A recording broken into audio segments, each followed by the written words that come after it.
es gribētu iezīmēt, par ko mēs šodien runāsim, to tematu.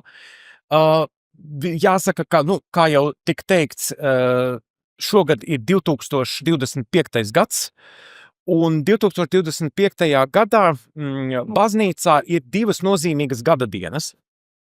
Vispirms, tie ir 100 gadi kopš pāvesta Pija 11. enciklikas Quas Primas pasludināšanas, bet arī tāds daudz senāks, bet arī, zināmā mērā, daudz svarīgāks notikums bija pirms 1700 gadiem, tātad pirms 17 gadsimtiem, notika baznīcas pirmais lielais ekumēniskais koncils, tātad tāds jau noformēts kā ekumēnisks koncils Nīkajā, tas ir pirmais Nīkais ekumēniskais koncils, 325. gadā, un mēs par to arī parunāsim un to arī pieminēsim, jo tas ir ļoti svarīgi, un kā mēs redzēsim, šie abi notikumi ir cieši un tieši saistīti, proti Kristus ķēnišķības jēdziens ir saistīts un izriet, tas ir viens no pamatojumiem, kādēļ šis Kristus ķēnišķības jēdziens ir pirmā Nīkais ekumeniskā koncila lēmumi un tajā formulētais. Tātad, mēs zinām, ka ir vismaz Rīgā, piemēram, ir viena baznīca Meža parkā, kas saucas Kristus karaļa baznīca, kas ir uzcelta Latvijas brīvvalsts laikā 30. gados un pabeigta relatīvi nesen, un mēs svinam katru gadu rudenī Kristus ķēniņa svētus. Lūk, par to mēs arī runāsim. Šeit ir viens neliels terminoloģisks precizējums. Latvijā mēs sakām parasti, nevis mēs, bet tajā terminoloģijā, kas parasti tiek lietota baznīcas dokumentos un publikācijās, un, piemēram, baznīcas viena dievnam nosaukumā, tiek lietots vārds karalis, Kristus karalis. Un tas, manuprāt, es neesmu dziļāk pētījis kā tēt, bet, manuprāt, tas ir tāds kalks no poļu, tad tiek lietots pēc analoģijas ar poļu vārdu kruļ. Bet, lūk, es par šo jautājumu esmu daudz domājis, un mēs arī Ventu zvaigzni esam apsprieduši šo jautājumu, un nācām pie secinājuma, ka latviešu valodā ir pareizāk šajā gadījumā lietot vārdu ķēniņš, ģermāņu izcelsmes vārdu ķēniņš, kas ir arī, starp citu, pirmais vārds, ar kuru latvieši ir sastapušies šajā nozīmē, kad latviešu senči sastapušies šajā nozīmē, jo vārdam karalis ir pārāk specifiska nozīme. Par karali mēs saucam tos valdniekus, kuru valdīšanas veids, stils un pamats iedvesmojas vai balstās uz tiem principiem, kuri ceļas no Kārļa Lielā, jo latviešu valodā tas vārds karalis caur baltkrievu un poļu valodām nāk no vārda Karolus Magnus, Kārlis Lielais. Mēs viņu šodien arī pieminēsim. Bet mēs šajā gadījumā runāsim svarīgi pasvītrot to, ka, kad mēs sakam Kristus karalis vai Kristus ķēniņš, tad mēs domājam valdnieks, suverēns valdnieks vārda vispārīgākajā nozīmē. Un tieši vispārīgākajā nozīmē latviski pareizāk teikt ķēniņš, jo mēs sakam, piemēram, jūdu ķēniņi, mēs nesakam jūdu karaļi bībelē, mēs sakam jūdu ķēniņi, un, piemēram, pareizāk ir teikt arī senās īrijas ķēniņi un tā tālāk. Un citās valodās ir citādi. Piemēram, poļu un horvātu valodā tas patiešām, teiksim, Kristus, tas vispārējais apzīmējums tādam valdniekam, teiksim, poliski kruļ, horvātiski kraļ, bet viņam atkal ir cita tradīcija, un es šīs lekcijas gaitā pieminēšu svarīgu dokumentu Svētā Akvīnas Toma traktātu De Regno, un kurā viņš pamato, ko nozīmē šis regs. Vispārējā nozīmē, nevis kaut kāda, teiksim, specifiska valdnieka tips, bet suverēns valdnieks vispār. Un latviešu valodā pareizāk ir tulkot šo latīņu vārdu regs kā ķēniņš. Un es arī šīs lekcijas gaitā arī konsekventi to tā lietojuši. Mūsu priekšlasījuma struktūra šoreiz būs tāda, es to esmu nolems sadalīt 3 daļās. Mēs parunāsim vispirms par vēsturiskiem apstākļiem, kuri noveda pie enciklikas Quas Primas. Šī mums būs tā garākā daļa, un, manuprāt, arī varbūt tā ir interesantākā daļa, jo tur baznīcas vēsture ir sapīta un savīta ļoti cieši ar laicīgo politisko vēsturi. Otrajā daļā paskatīsimies, ko saka enciklika Quas Primas, un pamēģināsim to atšķetināt, paskatieties, kādas tad ir šīs Kristus ķēnišķības jēdziena teoloģiskie pamatojumi, kā tas pamatojas svētajos rakstos, vecajā un jaunajā derībā, jau minētajā svētā Kristoma traktātā, un, protams, šeit varbūt, es nezinu, es pieļauju, ka ne visi klātesošie ir katoļi, bet arī tiem, kuri nepieder pie katoļu baznīcas, no jūsu starpas, arī varbūt interesanti paklausīties, kā uz to raugās katoļu baznīca. Tātad es runāšu no katoļu baznīcas un katoļu ticības viedokļi. Bet, protams, visi viedokļi, kuri tiks pausti manā priekšlasījumā, ir tikai manējie. Es paužu tikai savus viedokļus, kas ir strikti personiski. Un beigās paskatīsimies, kas tad tie ir par svētkiem un kāds ir šo svētku datums, kāds tas bija sākotnēji, kāds tas ir tagad, kādi ir lasījumi un kādēļ vispār šādi svētki, kad pāvests tos iedibināja, kāpēc viņš paskaidroja, kāpēc tie ir vajadzīgi. Tātad pirmā daļa – vēsturiskie apstākļi un priekšnosacījumi. Es domāju, ka varbūt daži no jums jau atpazīst šo priekšmetu, jeb šo, teiksim, arheoloģisko pieminekli, kur jūs redzat, tā ir Konstantīna arka, kas atrodas netālu no Kolizeja, un mēs, kā jūs redzēsiet, Konstantīnam un tam notikumam, kura dēļ šī arka tika uzslieta, mūsu šīs dienas lekcijā būs ļoti liela svarīga nozīme. Tātad, lai mēs reāli saprastu, patiešām dziļi izprastu, kāda bija nozīme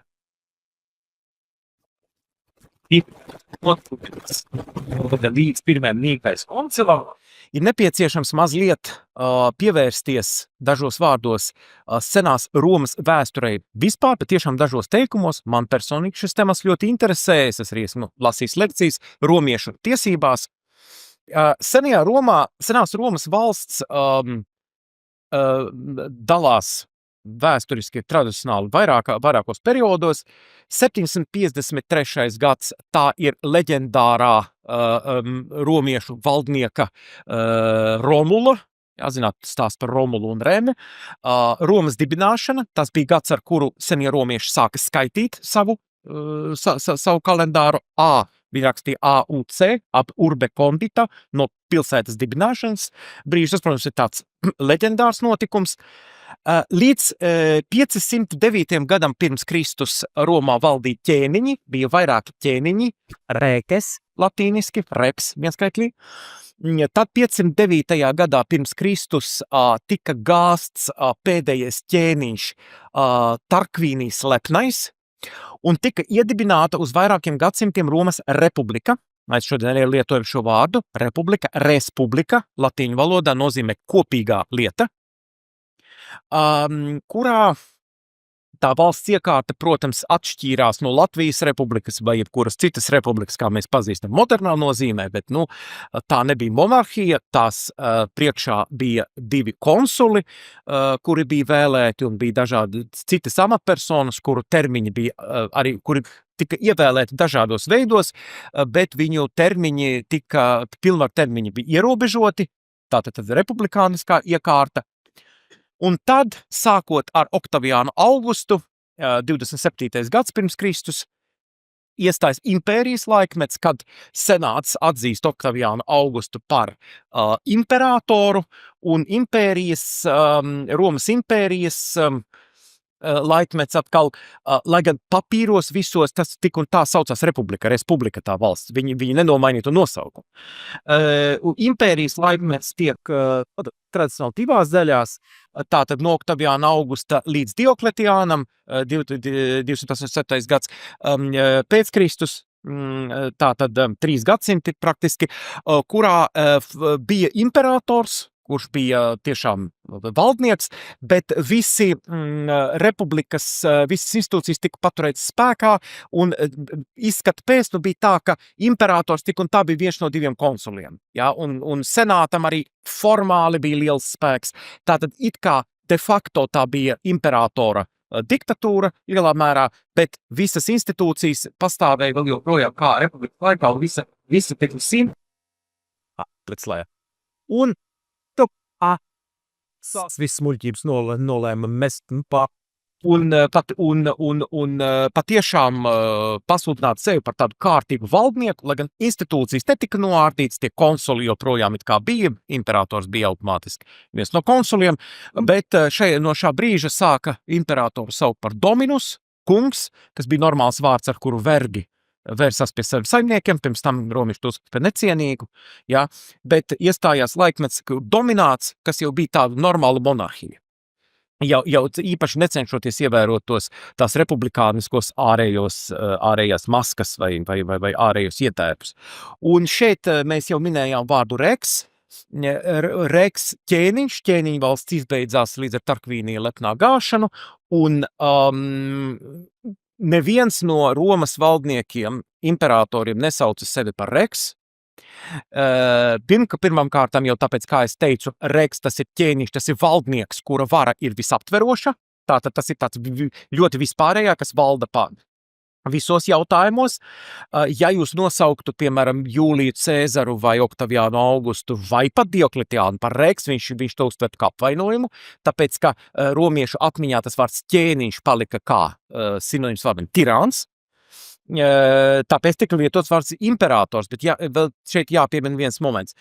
Mēs lietojam arī Latvijā bieži vien vārdu diktators. Mēs sakam, lūk, Vladimirs Putins ir Krievijas diktators, vai arī, piemēram, mēs sakam, Kārlis Ulmanis bija diktators.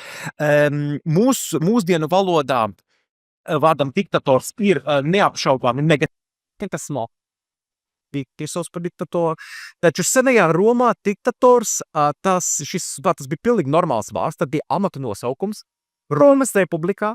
Romas republikas laikos. Diktātor, tas bija cilvēks ar ļoti plašām pilnvarām, patiešām diktatoriskām pilnvarām, bet kurš tika iecelts uz ļoti īsu laiku kaut kāda viena konkrēta jautājuma risināšanā, krīžu laikā. Teiksim, epidēmija, uzbruk kaut kāda sveštautieši, svešzemnieki, ja, Romā, un tiek iecelts diktators.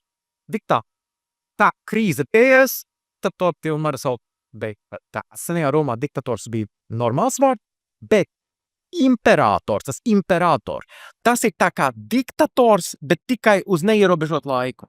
Ja, tātad arī tas skatījums senajā Romā bija tāds, ka atšķirībā no ķēniņa imperatoram tomēr tā visaptverošā pilnīgā vara nav. Kitam tomēr tā vara ir aprobežota ar noteiktu jautājumu klāstu risināšanu. Viens no imperatoriem, ne ķēniņiem, kuriem bija Konstantīns Lielais, Konstantīns I, ja, svētais Konstantīns. Visās lielajās kristiešu konfesijās viņš tiek atzīts par svētu. Tātad dzīvoja viņš 4. gadsimtā, tātad 3. 4. gadsimtā, jūs redzat viņa valdīšanas gadus. Viņš bija pirmais Romas imperators, kurš bija oficiāli un formāli kristietis. Vēsturnieki domā, balstoties uz agrīno baznīcas autoru tekstiem, ka iespējams jau iepriekšējā gadsimtā imperators Filips Arābs varētu būt bijis kristietis dvēselē un katehumēns, tātad, ka viņš varēs būt izteicis vēlmi kristīties, bet nepaspēja, jo nomira. Viņš bija ļoti simpatizēja kristietībai, bet to mēs nezinām, un mēs nekad arī neuzzināsim. Bet pirmais Romas imperators kristietis bija Konstantīns.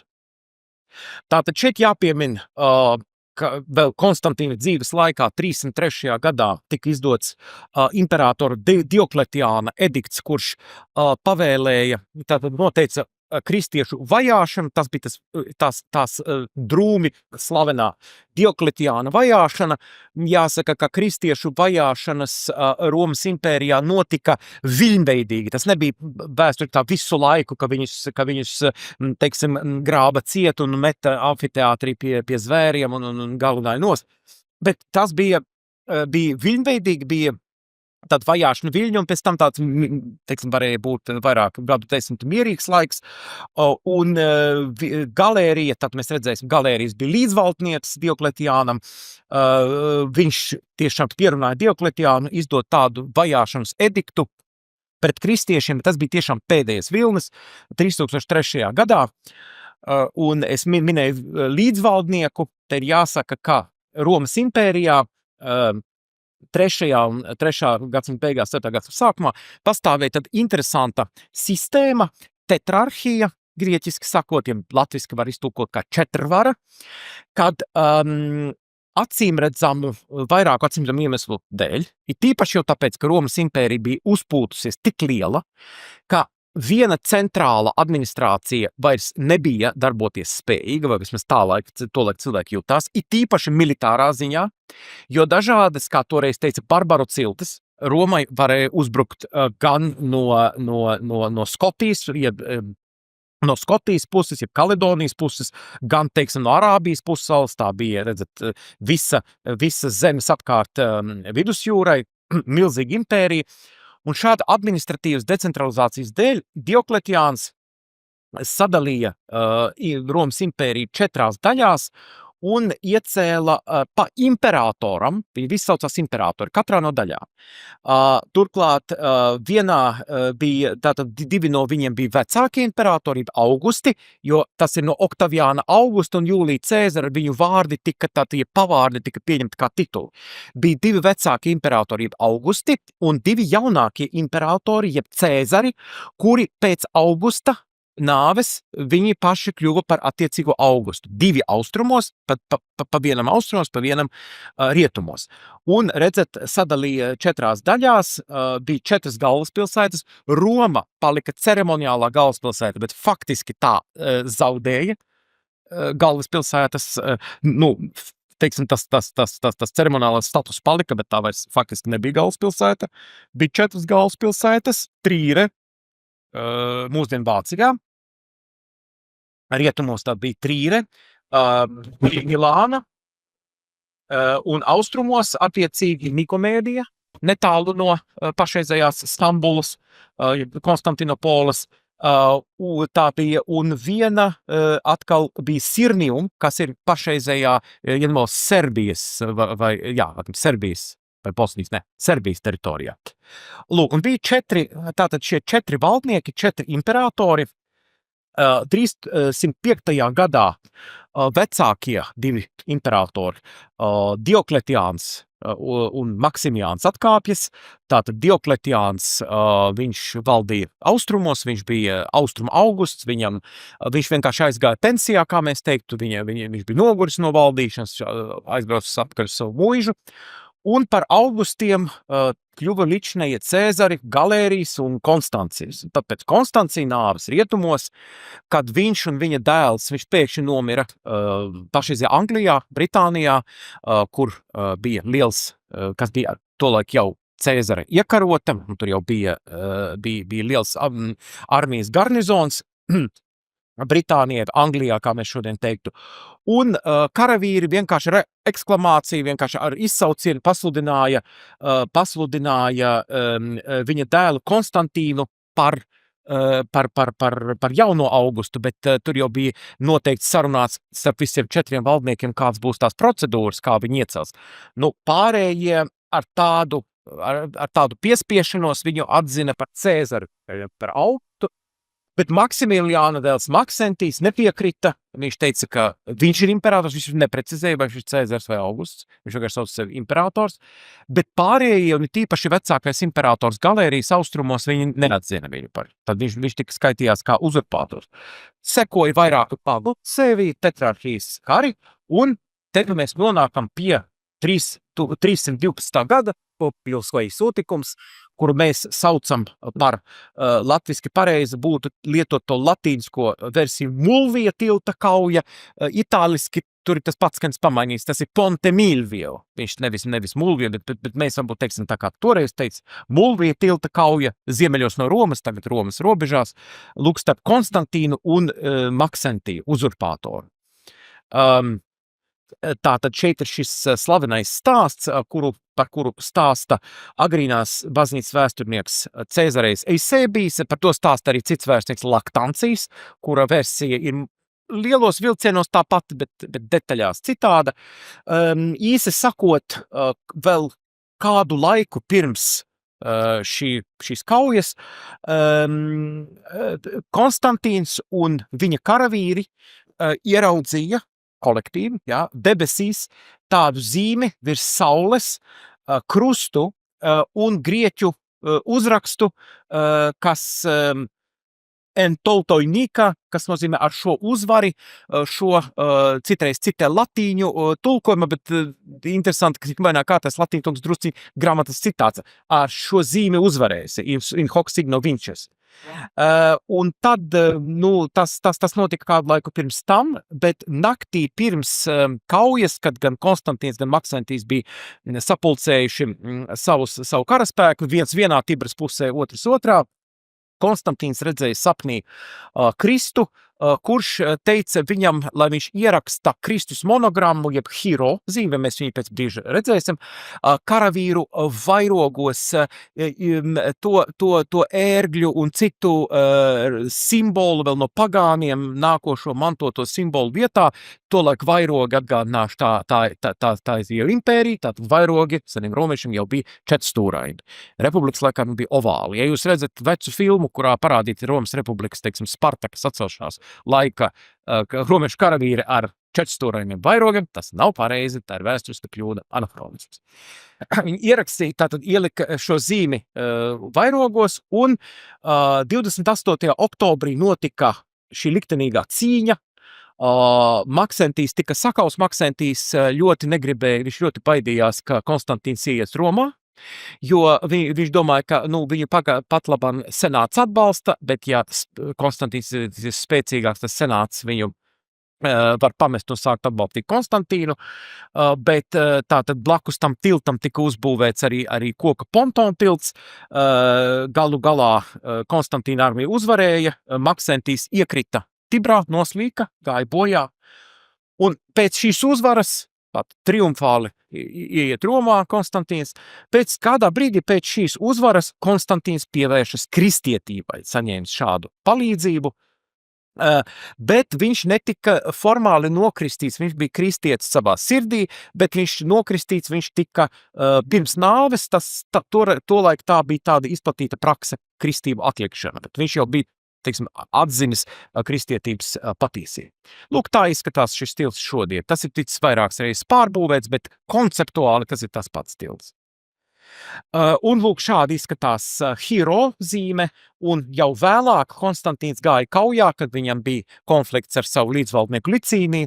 Lūk, ar šādu karogu tajos trijos rimbulīšos bija Konstantīna un viņa dēla portreti, bet lūk, te hiro, tas no Christos, no grieķu vārda Kristus, divi grieķu burti, tā ir Kristus monogramma, jeb hiro zīme. Labārum tas ir tā karoga nosaukums. Un tad nāca Milānas edikts, ar kuru Konstantīns piešķīra kristiešiem un citiem reliģijas brīvību Romas impērijā. Jāsaka, tas nebija pirmais dokuments, daudzi to nezina, bet jau 2 gadus pirms tam, tātad pat jau veselu gadu pirms Mulvija tilta kaujas, Galērijs, kurš pirms tam bija milzīgs kristietības nīdējs. Un tieši viņš bija tas, kurš pierunāja Diokletiānu sarīkot to vajāšanu vilni. Galērijs pirms nāves, acīmredzot Jūzdabas nāve tuvojoties, izdeva Serdikas ediktu. Serdika, tas ir mūsdienu Sofija, Bulgārijā, kurā viņš teica tā, mēs te mēģinājām to kristietību apkarot, protams, bet tie kristieši ir tā tik ietiepīgi kā ēzeļi, viņi pie savas ticības turas, labi, lai turas, tad mēs vairāk viņus nevajāsim, bet tādu nosacījumu, lai viņi par mūsu Romas valstis savu dievu lūdz. Tātad šis Serdikas edikts bija tikai paša Galērija paraksts, Galērijas arī īsi pēc tam nomira, bet tas legalizēja kristietību de facto visā Romas impērijas austrumu daļā, un tad attiecībā uz visu impēriju nāca 313. gadā Milānas edikts. Parasti saka, tas ir Konstantīna edikts, bet godīgi jāsaka, to līdzparakstīja arī viņa līdzvaldnieks Licīnijs, Un tur tas bija tiešām tāds reliģijas brīvības akts, kurš teica, kā Laktancijas to citē, mums pats tas edikts nav saglabājies, bet to citē vēsturi Laktancijas, piešķirt kristiešiem un citiem tiesības brīvi sekot reliģijai pēc viņa izvēles. Un te ļoti svarīgs moments. Te es gribu jau tiešām arvien lūgumu, jo vēsties pie jums, jo es esmu jau izmisis šajā ziņā. Ir ļoti daudz cilvēku, ļoti izglītotu cilvēku, kuri publiskajā telpā saka, Konstantīns pasludināja kristietību par valsts reliģiju Romas impērijā. Nē. Es nezinu, kāpēc ļoti daudz cilvēku šo kļūdu izdara un arī publiski tā saka, tāpēc, ka var taču atvērt visu pieejamos avotus un pārbaudīt. Nē. Konstantīns piešķīra ticības brīvību. Ortodoksālo kristietību par vienīgo oficiālo Romas impērijas reliģiju pasludināja tikai viņa pēctecis Teodosijs I, jeb Teodosijs Lielais ar Tesalonikas ediktu, un tas bija tikai 380. gadā. Starp citu, arī Romas impērija nebija pirmā kristīgā valsts oficiāli pasaulē. Pirmā oficiāli kristīgā valsts, kura pasludināja kristietību par valsts reliģiju, bija Armēnijas ķēniņu valsts, kuru tolaik valdīja ķēniņš Tiridāts III, tātad 301. gads, tas ir 2 gadus pirms Diokleciāna sarīkotajām vajāšanām. Visi imperatori kopš šā brīža jau bija kristieši, izņemot bija viens tāds starpvaldīšanas laiks 2,5 gadus, kad pie varas nāca Konstantīna brāļadēls Juliāns, kurš sākotnēji bija bijis kristietis, pēc tam kristietība atmeta. Viņam ļoti patika neoplatonismi, tīpaši Jambliha, filozofa Jambliha idejas, un viņš atmeta kristietību, atjaunoja antīko pagānismu, politeismu, arī mēģināja, arī kristieši zināmā mērā varbūt nevis vajāt, bet tomēr apspiest, piemēram, viņš aizliedza kristiešiem mācīt savās skolās antīkos autorus, jo slavenis viņa izteiciens, priekš kam viņiem ir vajadzīgi antīkie, mūsu tātad grieķu Helēna autori, ja viņiem jau ir Marks un Lūkas. Bet Juliāns ilgi nevaldīja, un pēc viņa tad visi tālākie Romas imperatori bija kristieši. Lūk, te mēs nonākam pie pirmā Nīkais koncila, jo bija arī otrais, bet, kad mēs sakam Nīkais koncils, mēs iedomājamies parasti šo. Kas ir ekumeniskais koncils? Ekumeniskais koncils ir, jau no paša sākuma mēs redzējām, piemēram, Jeruzālemes koncilu, kas ir minēts jau svētajos rakstos. Bet koncils ir, vispār koncils baznīcā ir bīskapu sanāksme, bīskapu sapulce, vienībā ar Romas pāvestu, protams, Romas bīskaps, Romas pāvests, tas ir Romas bīskaps. Viņš, tas ir jāatceras, ka primāri viņš ir Romas bīskaps, un viņš ir pāvests un katoļu baznīcas galva universālās, tāpēc, ka viņš ir Romas bīskaps, nevis otrādi. Tad Romas bīskaps ir galva, ir visas baznīcas galva, tātad bīskaps primāri, pāvests sekundāri atvesinām. Viņš, tātad koncils ir domāts baznīcas mācības, jeb doktrīnas, disciplīnas un pārvaldes jautājumu risināšanai, un ir notikuši ļoti daudzi koncili, kas bija vietējie, bet ekumeniskais koncils ir visas pasaules bīskapu sapulce, kur sanāk bīskapi, cik tas iespējams, no visas pasaules, no rietumiem, no austrumiem, no visām pasaules malām. Jeb oikumēnas malā. To laiku visa pasaule vēl nebija zināma, no visas zināmās apdzīvotās pasaules malā.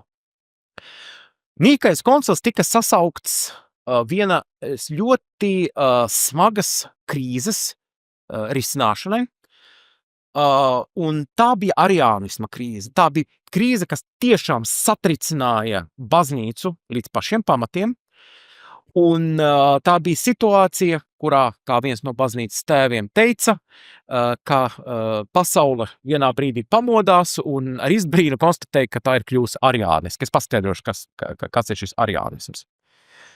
Ariānisms tas nosaukums nāk no tā spožākā pārstāvja vārda ārija. Ārijs bija priesteris no Kirenaikas, kas ir mūsdienu Lībijas austrumu daļa, kas robežojas ar Ēģipti, tā sauc Kirenaika, joprojām šis reģions neformāti. Tātad viņš bija berberu izcelsmes, tāpat kā svētais Augustīns, Un arī bija jautājums, tad, protams, baznīca jau kopš paša sākuma, kopš augšām celšanās ticēja, ka Jēzus ir Dieva dēls. Kas tad Jēzus ir? Jo, ja mēs sakam Dieva dēls, tad jāsaka, ka šis vārds, šis izteiciens nav gluži 100% skaidrs pats par sevi, jo, piemēram, vecajā derībā mēs šo vārdu, tad attiecīgi, protams, ebreju oriģinālā, tas izteiciens var nozīmēt daudz ko, neobligāti mesiju, neobligāti iemiesoto Dievu. Bet Ārijs teica tā, Ārijs viņa piekritēja, apgalvoja tā, ka Jēzus Kristus īstenībā nav Dievs. Viņš ir ar savu Dieva dēlu, bet viņš nav Dievs, bet tikai ļoti īpašs cilvēks, tāds, teiksim, tāds supermenis, kurš nav bijis mūžīgs, viņu radīja Dievs tēvs vienā brīdī, iespējams Ārijs pieļauj, ka tas bija pirms laika, tecējuma sākuma, pirms visuma radīšanas, protams, jā, pirms matērijas un laika radīšanas, bet tomēr radīja. Viņš nav pastāvējis mūžībā. Viņu radīja Dievs tēvs, tāpat kā viņš radīja eņģeļus.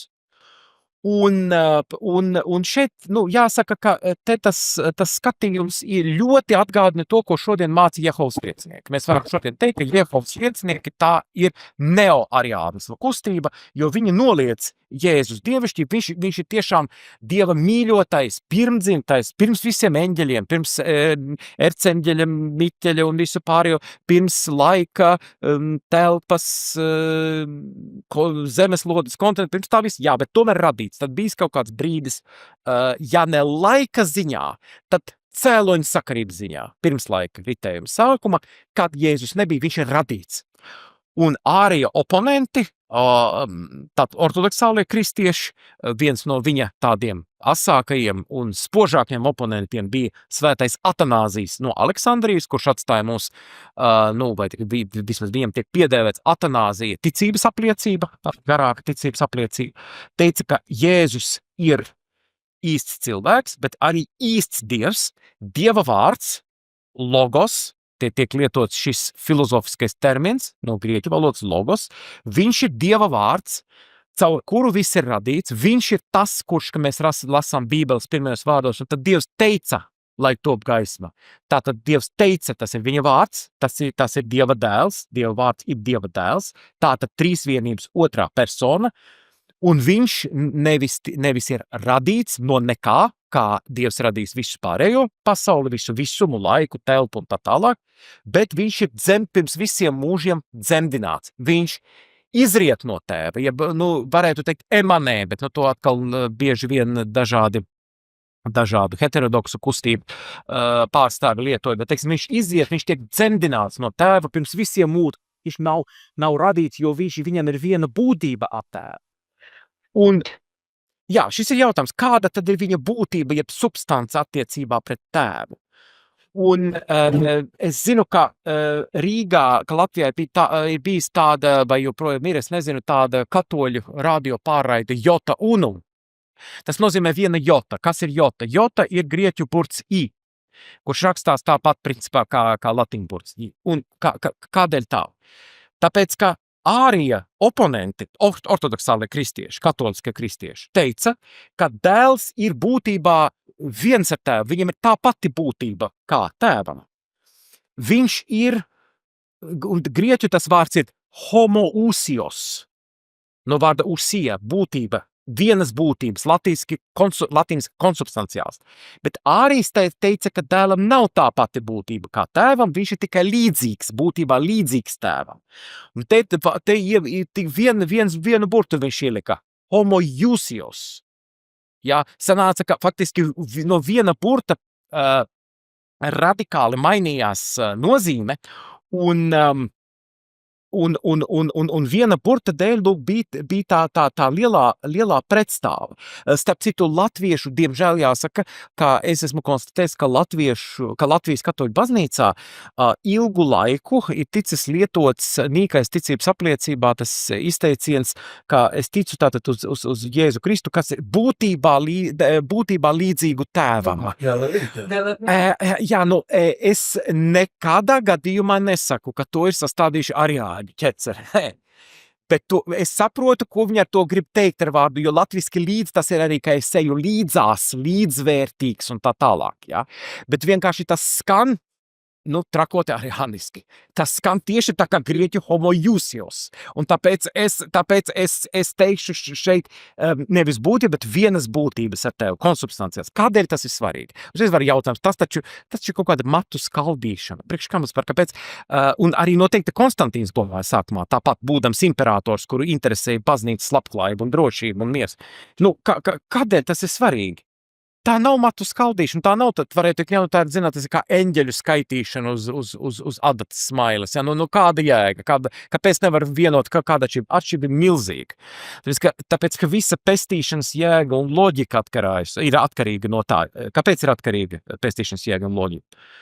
To apmēram var saprast, ja lasa Svētā Kenterberijas Anselma traktātu Cur Deus Homo, viduslaiku autora. Ļoti, ļoti nozīmīga kristīgā autora traktātu, kur viņš skaidro, kāpēc Dievs, Cur Deus Homo, kāpēc Dievs bija cilvēks, kāpēc Dievs ir cilvēks.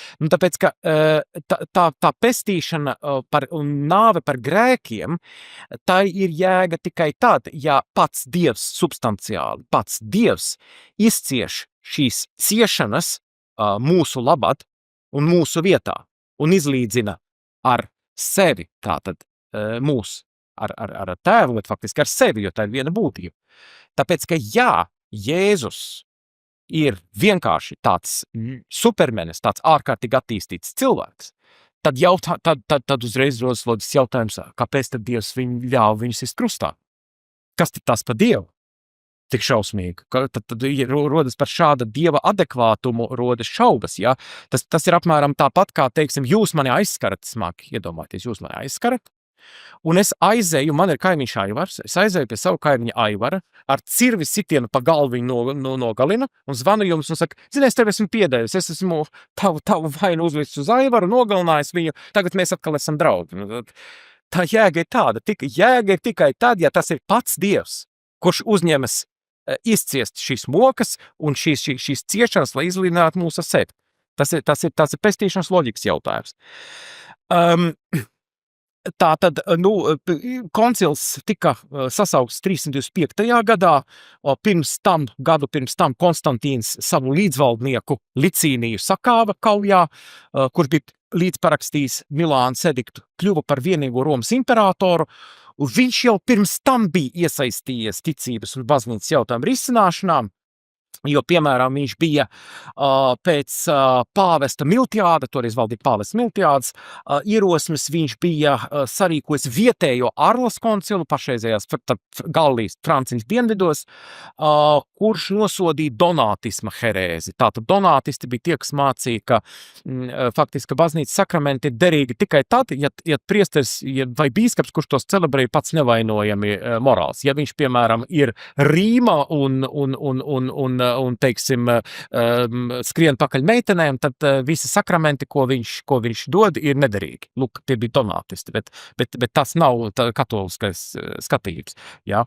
Sakramenti ir derīgi, arī ja tos celebrē necienīgs priesteris, jo priesteris ir tikai Dieva instruments, Dieva rokās. Lūk, Konstantīns pats nebija īpaši interesēts, lai kaut kādā veidā tiktu kaut kādi ārkārtīgi spēcīgi nosodījumi izteikti, jāsaka, jo pats Konstantīns, viņš kā imperators, kā administrators, viņu interesēja vispirms baznīcas, un tātad arī Romas valsts miers, stabilitāte, viņam vairāk tā ideja bija Konstantīnam. Bet Konstantīns uzrakstīja vēstules, vai lika uzrakstīt vēstules gan Ārijam, gan viņa oponentiem, un sarīkoja pirmo Nīkajas ekumenisko koncilu. Tā tad visa organizācija, pats Konstantīns no valsts līdzekļiem apmaksāja, viss, kā mēs šodien teiktu, loģistika, viss sekretariāts, tas bija valsts nodrošināts. Tas notika, kāpēc mēs sakam Nīkaja tā ir pašreizēji tāda turku pilsētiņa, netālu, kāpēc viņš izvēlējās to Nīkaju, tāpēc, ka sākumā bija paredzēts, viņam piedāvāja noturēt šo koncilu Ankīrā, kas ir pašreizējā Turcijas galvaspilsēta Ankara, bet viņš uzstāja, lai tas notiek Nīkajā, jo tas bija rokas stiepiena gandrīz attālumā no Nikomēdijas, kas bija Konstantīna kā austrumu imperātora galvaspilsēta. Tātad jūs redzat, notika tātad, 2,5 mēnešu, apmēram 2,5–3 mēnešu gaitā šis koncils. Tajā piedalījās pēc tā laika aplēsēm 318 bīskapi, 220 bīskapi parakstīja dokumentus galīgos, un kopumā ar visiem sekretāriem, ar visiem priesteriem un diakoniem bija gandrīz 2000 dalībnieku. Tātad tam laikam tāds ļoti reprezentatīvs pasākums. Pats Konstantīns bija tas, kurš svinīgi atklāja šo koncilu, un viņš arī piedalījās debatēs, bet bez balstiesībām, jo viņš protams, nebija bīskaps. Ja? Bet viņš kā imperators, viņš bija tas, kurš, teica ievadvārdus, tā kā Maskalāns kundze teica ievadvārdus pirms manas uzrunas, ja? Un viņš arī piedalījās, viņš arī ņēma vārdu tajās debatēs. Tātad to vietu var aplūkot vēl, tā bija tā laika imperatora pils bazilikas zāle. Bazilika, tas vārds ir mainījis savu nozīmi, jo bazilika tā ir, piemēram, es nezinu, vai tiem no jums, kuri ir no Talsiem, vai jums te ir tas, kā teiksim, ko franciski tāds izteiciens salle polyvalente vai angliski community hall. Tāda dažādiem mērķiem, bet pirmām kārtām dažādiem oficiāliem pasākumiem domāta telpa. Sākumā vārds bazilika nozīmēja to, un pēc tam tas nosaukums tika pārcelts uz specifiskiem baznīcas reliģiskas celtnes nozīmi vēlāk. Tātad, jā, tur bija tas bija tiešām liela sapulce, un rezultātā notika, šeit jūs redzat austrumu svētbildi, jeb ikonu. Jūs redzat šeit, tā, protams, Konstantīns nebija tērpies, tas ir vairāk tāds grieķu, vēlāts bizantiešu kronis, jā, bet galu galā lēmums bija, tas nebija kompromisa lēmums, kā varbūt pašā sākumā bija cerējis Konstantīns, jo Nīkajas galvenais dokuments, kuru pieņēma koncils, bija ticības apliecība. Nīkajas ticības apliecība ir tā pati, kuru katoļu baznīcā svētdienās un svētku dienu misēs tiek svinīga lasīta no visu ticīgo puses, un tātad svētās mises laikā, tajā laikā jau pastāvēja vienkāršāka ticības apliecība, kuru parasti katoļu baznīcā darba dienu misēs tiek lasīta. Tā bija apustuļu ticības apliecība. Tātad apustuļu ticības apliecība, bet Nīkajas apliecība bija jau tāda, kā mēs tūlīt redzēsim, daudz izvērstāka. Un principā tur bija liels konsens, tikai 2 bīskapi atteicās parakstīt šo apliecību.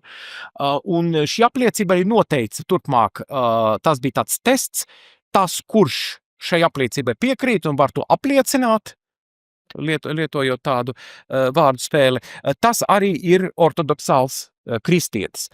Tur tagad, sākotnējā versijā, tur bija klāt arī anatēma, atkal sekulārā pasaulē ir tāds arī nepareizs priekšstats, ka anatēma katoļu baznīcā, tas ir lāsts, un citreiz arī pat kristīgajā literatūrā var lasīt izteica lāstus. Baznīca nenolāda, jo lāsts tas ir kādam novēlētiet ellē, uz ko baznīcai, protams, nekādu ne pilnvaru, ne tiesību nav. Anatēma tas nozīmē, ka tas cilvēks, kurš tam nepiekrīt un kurš saka pretējo, nevis vienkārši nepiekrīt, bet saka pretējo, un saka pretējo pārliecināti. Tas nozīmē, atcerēsimies, herēze, tā ir spītīga un apzināta kādas ticības patiesības noliekšana. Nevis vienkārši cilvēks var maldīties, varbūt viņš ir slikti izglītots. Viņš var pilnīgi šķērsām kaut ko domāt, bet viņš vienlaicīgi ar to, bet tā nav viņa vaina, jo viņš nezina vienkārši. Bet šajā gadījumā ir apzināta un spītīga, tātad pēc tam, kad cilvēkam jau ir izskaidrots, kāpēc viņš maldās, bet viņš tomēr turas pie tā. Anatēma nozīmē, ka tāds cilvēks nevar būt baznīcas vienībā. Ka viņš nostāda ar šādu savu tātad ar savām tēzēm, kuras viņš pasūda, viņš sevi nostāda ārpus baznīcas kopības. Lūk, ko nozīmē anatēma. Tur tika pieņemti arī Mīkais koncilā arī daži citi dokumenti, piemēram, par lieldienu datumu aprēķināšanu. Tur tika pieņemts tas tā saucamais Romas Aleksandrijas metode. Pirms tam bija tā, ka katrā diecēzē tika noteikta atsevišķa lieldienu svinēšanas diena, un vairumā diecēžu pat vienā brīdī bija tā, ka tas bija piesaistīts jūdu Pashai, jeb jūdu lieldienām. Un tātad tās tika nokārtots, un arī noteikti kanonisko tiesību normu tika pieņemts, bet tas mums šoreiz neinteresē. Lūk, Nīkais Konstantipolis ticības apliecība. Tā es viņu visu nelasīšu, jūs noteikti arī esat redzējuši un zināt, bet tas, kas ir svarīgāks, tātad, kas noraida šo ariānisma tēzi, ir tas, ka es ticu uz vienīgu kungu Jēzu Kristu, vienpiedzimušo Dieva dēlu, no tēva dzimušu pirms visiem mūžiem. Dzimušu neradīt tādu. Dievu no Dieva, gaismu no gaismas, patiesu Dievu no patiesa Dieva. Dzemdinātu neradītu vienas būtības ar tēvu, caur kuru viss ir radīts. Tātad Dieva vārds, lai top gaisma, tas Dieva vārds, tas arī ir Jēzus, kurš iemiesojās, tas ir Dieva dēls, kurš iemiesojās kā Jēzus. Un tātad tas sākotnējā versija beidzās ar to un svēto garu, bet tad jūs redzat, tas teksts par svēto garu zilā krāsā, to pievienoja 381. gadā Konstantipolis koncils, tāpēc mēs to saucam nevis par Nīkais, vienkārši Nīkais Konstantipolis apliecība, jo lai iestātos pret to, ko mācīja, bija to tāda herēze, bija pneumatomāhi, jeb gara apkarotāji, kuru vadītājs bija tāds Makedonijas, kuri mācīja, ka svētais gars nav persona, bet vienkārši tāda enerģija vai starojums, kas iziet no Dieva, bet nav reāla persona. Un tad tas zilajā tekstā par svēto garu tika pievienos tātad Konstantinopolis koncilā jau daudz vēlāk.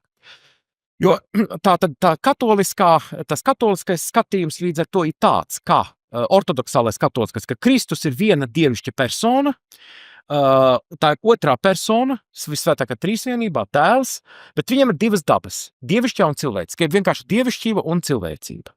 Un tā vienība starp abām šīm dabām saucas tāds ļoti specifisks teoloģisks termins – hipostatiskā vienība. To, protams, šādu terminu nelietoja koncils, tas parādās vēlāk baznīcas tēvu un teologu darbos, bet ļoti īsi, kā to definēja svētais Aleksandrijs Kirils, tātad šeit tādi specifiski 4 vārdi, kurus var iztulkot tā grieķiski nesaplūstot, nemainīgi, nedalāmi un nešķirami. Tātad Jēzus Kristus ir īsts Dievs un īsts cilvēks. Un šis viss ir tā nedaudz specifiskāk un dziļāk aprakstīts, ja jūs interesē, ir šie katoliskās baznīcas katehisma attiecīgie paragrāfi, kuri šeit ir minēti. Bija arī dažas citas herēzes, principā viņa bija daudz, tātad, kas kaut kādā veidā apšaubīja katoliskās ticības mācību. Es te pieminēšu tikai intereses pēc dažus, bija nestorieši, kuri teica, ka Kristū ir divas personas, tātad ir nevis viena persona, bet ir Dieva dēls un ir cilvēks Jēzus no Nācaretes, un līdz ar to ļoti rupji vienkāršojot, tas Dievs ir cilvēkā Jēzu apmēram tā kā, apmēram kā krievu lele matrioškā iekšā, vai ne? Bet nekādas hipostatiskās vienības nav. Un līdz ar to pie krusta nav miris Dieva dēls, bet ir miris vienkārši cilvēks Jēzus no Nācaretes. Un līdz ar to arī Jaunā Marija nav jēgas godāt, jo viņi ir nevis Theotokos, ja Dieva dzemdētāji, kā mēs viņu saucam, bet viņi ir tikai Christotokos, Kristus, cilvēka Kristus māte. Tātad tas ir ticis nosodīts Efesas koncilā, un monofizītisms, kurš mācīja, ka Kristum cilvēciskās dabas nav, viņš ir tikai Dievs, viņam tikai dievišķā, viņš nav īsts cilvēks, un tad atkal rodas šī problēma par to, kāpēc tad viņam bija jāmist pie krusta, tur tam tā jēga ir tikai tad, ja viņš patiešām ir īsts Dievs un īsts cilvēks. Nevis pusdievs, bet īsts Dievs un īsts cilvēks. Šī bilde, ko jūs tagad redzat, tas ir Kristus visuvaldītāja Pantokratora svētbilde, senākā no šāda veida svētbildēm, uzgleznota 6. gadsimtā un atrodas Ēģiptē Sinaja pussalas Svētās Katrīnas klosterī.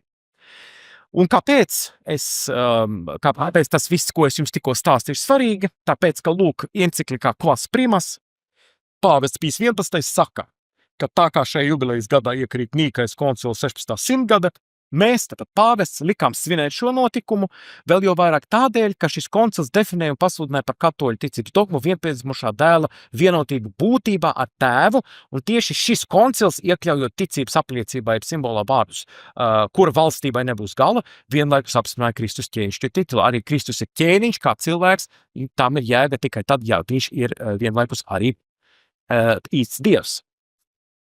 Tā.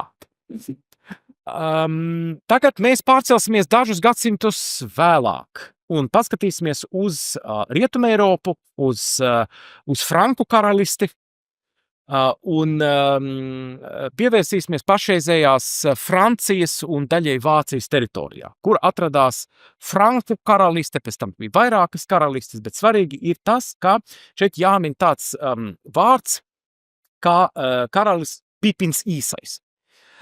Situācija bija, Latvijas tas skan varbūt diezgan tā nenopietni, Pipins Īsais, jā, bet ģermāņu valodā viņš bija īsa auguma, tāpēc viņu tā iesauka. Franciski Pepin le Bref, bet viņš mums nerunāja franciski, viņš runāja ģermāņu dialektā. Situācija bija tāda, Franki, kuriem tātad bija viena karaliste vai vairākas karalistes atkarībā no laikmeta, lielākoties pašreizies Francijas, bet arī daļai Vācijas rietumu teritorijā. Pirmā dinastija, kas cēlās no Hlodviga, kurš bija kristījis Franciju, Frankus pareizāk sakot, bija Merovingu dinastija. Un izveidojas tāda situācija, kā ļoti īsi karaļi, kas valdīja, ķēniņi, kas valdīja šajās karalistēs, viņi atmeta valsts lietu kārtošanu un atstāja tās savu pils pārvaldniekam. Un pils pārvaldnieks ir majordoms no latīņu vārda, tātad majordoms, tas ir pils pārvaldnieks, ieguva ļoti spēcīgu varu, kļūdams faktiski par tādu, kā mēs teiktu, kā premjerministrs, un vēlāk tas majordoma jeb pils pārvaldnieka amats faktiski kļuva mantojams. Tad izveidojās tāda situācija, kā karalis neko nedara, karalis slinko, tā viņus arī saucas slinkie karaļi, bet visu kārto viņa premjerministrs, viņa nama pārvaldnieks, viņa pils pārvaldnieks majordoms. Un, lūk, 8. gadsimtā bija tāds majordoms karaļa Hilderika III galvā, kurš bija faktiskais Franku karaļa valsts valdnieks, Pipins. Pipina tēvs bija Kārlis Martels, slavenais Kārlis Martels, kurš bija satriecis musulmaņu karaspēku kaujā pie Poitiers, starp Tūru un Poitiers, tādā veidā apturēdams musulmaņu invāziju Rietumē Eiropā. Viņa dēls, tātad Pipins Īsais, viņš zināja, ka tajā laikā Romā valdīja pāvests Zahārija. Pāvestam Zahārijam bija lielas problēmas, jo pāvests bija tolaik, formāli, viņš pārvaldīja Romu, bet formāli tā skaities Romas grāfiste. Un viņam mācās virsū Langobardi. Tāda cilts no ziemeļiem, tie bija ģermāņu cilts, Langobardi, garbārži, burtiski tulkojumā. Viņi atstāja savu vārdu Lombardijas novadam, un tā kā Lombardijas novadā bija jau daudz vēlāk izplatīta banku lieta, tad arī vārds Lombards nāk no Langobardiem. Šeit pat es, kad piebraucu, redzēju, ka šeit aiz stūri Tals Lombards, kad iesiet garām, atcerieties Langobardus un Lombardijas reģionu, kuru viņi iekaroja, Milāna galvaspilsēta, Itālijas ziemeļos. Langobardi mācās virsū, un Langobardi bija ariāņi. Lūk, tā ariāņu krīze īstenībā nebeidzās ar Nīkais koncilu, jo vēl dažus gadsimtus vēl Spānijā, impērijas perifērijās bija goti, piemēram, ostgoti, vestgoti, kuri vēl ilgi turējās pie ariānismu. Un Pipins Īsais aizrakstīja pāvestam Zahārijam vēstuli apmēram tādu, tāds diplomātijas paveids bija tāds. Dārgais pāvest, zināt, mums tāda situācija ir. man tā situācija nepatīk. Mums ir karalis, viņš savs Hilderiks, viņš neko nedara. Viņš ir, tā sakot, prātā vājš. Vispār viņš neko nedara. Es visu daru, es vispār visu karalisti saviem kamiešiem nesu. Viņš neko nedara. Un, zināt, mēs tā kā zinām, ka melot nav labi un ka patiesība ir kristīgs tikums.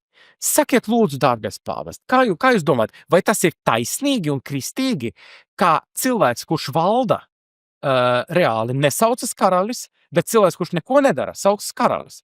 Vai tad mums nav jāsauc lietas savas to īstajos vārdos? Un vēl zināt, ko, dārgais, es esmu dzirdējis, ka jums tādi nelieši tie langobardi visu laiku jums mācas virsū, saindējums, ikdienas dzīvi mācas virsū Romai. Un vēl zināt, ko?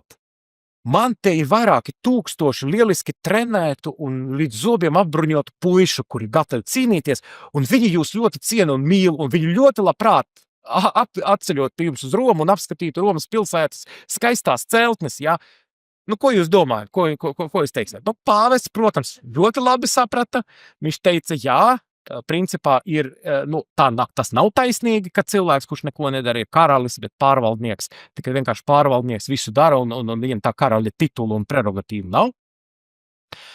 Pipins gāza Hilderiku no troņa, bet viņš gāza viņu, starp citu, pavisam tādā bezasiņu kristīgā veidā. Viņš viņu vienkārši pierunāja aiziet uz klosteri, kļūt pa mūku un pasludināja pats sevi pa karali un tad ar savu karaspēku atnāca līdz Romai, iztrieca langobardus no turienes un tās zemes, kuras viņš atkaroja no langobardiem, viņš uzdāvināja pāvestam. Un tātad šī teritorija saucas, tas saucas Pipina dāvinājums, jā, bet vēl pirms tam, 2 gadus pirms tam, 754. gadā, pāvests Stefans, Zaharijas tātad pēctecis, ieradās Parīzē un tur tas bija pirmo reizi tāda ceremonija rietumos, ka pāvests vispār vēsturē, ka pāvests ar svētīto eļļu iesvaida un uzliek ceremoniāli kroni, tātad dot īpašu svētību laicīgam valdniekam. Šis te 2 gadus vēlāk Pipins pāvestam oficiāli tātad parakstīja dokumentu, kurš visas no langobardiem atkarotās zemes atdeva pāvestam, un tā izveidojās pāvesta valsts. Nevajag to jaukt ar mūsdienu Vatikāna valsts, tas ir kaut kas cits. Pāvesta valsts, pāvests kļuva faktiski par vienu no ķēniņiem, par vienu, lai viņš tā nesaucās. Viņš bija, protams, katoļu baznīcas galva, bet var teikt, vairāk pat gandrīz 1100 gadu garumā, pāvests bija arī laicīgais valdnieks diezgan lielai valstī, kas saucas pāvesta valsts, un kura tikai 1870. gadā likvidēja tātad, vienkārši sakot, Garibaldi vadībā, pievienojot Itālijai, bet pāvestam bija sava armija līdz ar to. Pāvestam vajadzēja, protams, viņš pats ar to nenodarbojās, bet faktiski viņš bija valdnieks, kur bija atbildīgs arī par karaspēku, arī par ūdensvadu un kanalizāciju un tā tālāk un tā joprojām. Tad viņš bija reāli viens no laicīgiem valdniekiem arī. Pipina īsā dēls, Kārlis Lielais, no kā arī nāk mūsu latviešu vārds karalis, un arī krievu karoļi, baltkrievu karoļi, kruļ, poliski kraļ, jā, horvātiski, bija varenākais un slavenākais viduslaiku valdnieks rietumos, un viņš vēl pasaules leģendārijā ir, teiksim, rietumu civilizācijas leģendārijā ir saglabājis priekšstats par viņu.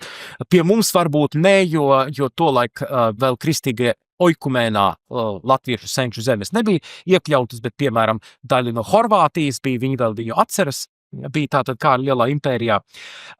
Kārlis Lielais, tad tur viņš vēl nebija Kārlis, viņš līdzvaldīja kopā sākotnēji ar savu brāli Karlomānu. Pēc tam, kad Karlomāns nomira, viņš anektēja savu brāli Karlomānu zemes un kļuva par vienīgo franku valdnieku. Un Romā bija notikis tāda situācija, ka pāvests Leons pret viņu bija daudz ienaidnieku, bija sarīkot augstmaņu sazvērestība pret pāvestu Leonu III. Viņš tika fiziski piekauts ar dūrēm un nūjām un pusdzīves iztriekts ārā no Romas. Viņu piekritēji aizved uz Paderbornu, tur Kārlis tikās ar viņu, atved viņu atpakaļ uz Romu, piespieda sasaukt sinodi, sinode attaisnoja, viņš viņu apsūdzēja korupcijā un tam līdzīgos noziegumos. Un 800. gada Ziemassvētkos, tieši 18. gada Ziemassvētkos, pāvests Leons kronēja un iesvaidīja Kārli par romiešu imperatoru. Imperator Romanorum. Tāds bija viņa tas tituls. Pirmo reizi rietumos, kopš Rietumromas impērijas krišanas un pēdējā imperatora Romula Augustula gāšanas 476. gadā, atkal rietumos ir savs imperators. Latviski no šī brīža jau šo imperatoru līniju latviski mēs parasti apzīmējam ar vārdu ķeizars, kas, protams, nāk no vārda Cēzars, kas ir imperatora titula, viens no imperatora tituliem, kas, protams, iet atpakaļ uz Jūliju Cēzaru. Un, protams, kā tas ķeizars, jeb imperators, kas jau bija, proti Konstantinopolē, nebija apmierināts ar to, protams, tur un ilgstoši atteicās atzīt viņu par sev līdzvērtīgu. Bet, fakts bija tāds, ka mums ir tagad ķeizars, un ķeizars oficiāli bija pāvesta un baznīcas aizstāvis. Un lūk, gandrīz 1000 gadus pastāv, šodien sakarā notikumiem Ukrainā un Amerikas Savienoto Valstu politiku, mēs tād runājam par to, ka lūk ir bijusi noteikumos balstīta starptautiskā kārtība, kura tagad brūk un jūk, bet pirms tam arī ir bijusi tāda noteikumos balstīta starptautiskā kārtība. To citādi nevar apzīmēt. Tas ļoti labs termins. Noteikumos balstīta starptautiskā kārtība līdz pat pašai Franču revolūcijai 1789. gadā. Kristīgie oikumēnā, tātad to valstu starpā, kuras atzina sevi par kristīgām, bija divi varas poli. Bija pāvests, kurš bija reliģiskais vadītājs, un, protams, šī pāvesta autoritāte un vara progresīvi laiku pa laikam tika, protams, samazināta un drupa. Pirmkārt, 1054. gadā notika lielā austrumu rietumu schizma, kurā austrumu pareizticīgie un tātad atdalījās un vairs neatzina Romas pāvestu par universālās baznīcas galvu. Un tad, protams, sākot ar 1517. gadu, kad Mārtiņš Luters pienagloja tēzes pie Vitenbergas baznīcas durvīm, notika protestantu reformācija, un tam bija nevis vienkārši reliģisks, tam bija milzīgas sekas arī vispār globālajā politikā, ģeopolitiski. Jo pirmo reizi rietumos bija viena daļa valstu, valdnieku, kuri vairs neatzina pāvestu par autoritāti, un atcerēsimies, ka pāvestam toreiz bija apmēram tāda pati loma, kā šodien ir Apvienoto Nāciju organizācijas starptautiskajai tiesai Hāgā. Tas nozīmē, ka ja bija starp valdniekiem kaut kādas nesaskaņas un gribējās atrisināt varbūt bez kara vai izbeigt karu, tad tā sakot certificēts vidutājs bija pāvests. Un tagad Eiropas puse vairs pāvestu neatzīst. Un tā arī radās tās mūsdienu starptautiskās tiesības. Tas arī deva to ierosmu mūsdienu starptautisko tiesību rašanās kustībai. Jo vajadzēja atrast kaut kādus kopīgus pamatus, tad kā dzīvot tālāk. Ja viena puse saka, iesim pāvests mūs izšķirs, un otra puse saka, nē, pāvests vairs nav mūsu autoritāte. Tad imperators, jeb ķeizars, kas ir politiskās varas pols, 1453. gada austrumos, protams, tās ir Konstantinopoli ieņem turku sultāns Mehmeds, Osmaņu sultāns Mehmeds, un Rietumromas impērija, jeb kā jau toreiz teica, Bizantijas impērija beidz pastāvēt. Rietumos, tātad pēc Romas impērijas krišanas 476. gadā bija tāds pārrāvums, bet tad, tur var skaitīt tā, vai no 800. gada, kad pāvests kronē Romā Kārli Lielo, vai arī no 962. gada, jo tur bija pārrāvums, pēc tam tur kādu laiku nebija atkal ķeizara, bet tad 962. gadā tika kronēts Otons Lielais, Otons I. Tad vai mēs skaitām no Kārļa vai no Otona, tad tur lielas atšķirības nav. Līdz pat 1806. gadam mēs redzēsim, kāpēc tieši šis datums. Un citi valdnieki, karaļi, hercogi, grāfi, markgrāfi, bīskapi ar tādiem kā mūsu Livonijas bīskapi. Viņi bija vai nu ķeizara vasaļi, kā piemēram Bohēmijas karalis, Vai arī viņa atzina viņa goda primātu. Tas nozīmē, ka viņš bija kā pirmais starp līdzīgajiem, piemēram, Francijas un Anglijas karaļi nekad neuzskatīja sevi par imperatoru, jeb ķeizara vasaļiem, bet viņi teica, tu esi pirmais, jā, sēdi tas, ko pirmajā vietā, tev gods, jā, tu tikai nejaucies mūsu lietās, bet cepuri nost, tu esi pirmais, tev pirmā goda vieta galdi galā. Tās zemes, kuras pārvaldīja ķeizars, saucās Svētā Romas impērija, lai gan es neatrodos Romā, un kopš 1512. gada to sāka saukt Vācu nācijas Svētā Romas impērija. Tas bija saistīts ar vairāk iemeslu. Tam bija viens no tiem bija tāda, ka Roma, kā vārds sakot, tas bija ķeizara Maksimiliāna laikā, kad imperators bija zaudējis savas zemes Itālijā, un tā impērija palika lielākoties par vācu jeb ģermāņu teritoriju.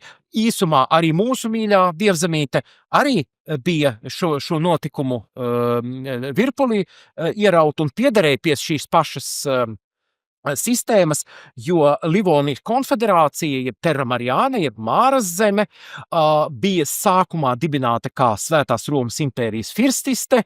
Pāvests Inocents III tam nepiekrita, pēc tam tā funkcionēja kā Livonijas ordeņa un vairāku suverēnu bīskapiju konfederācija, tā nekad nebija viena monolīta valsts.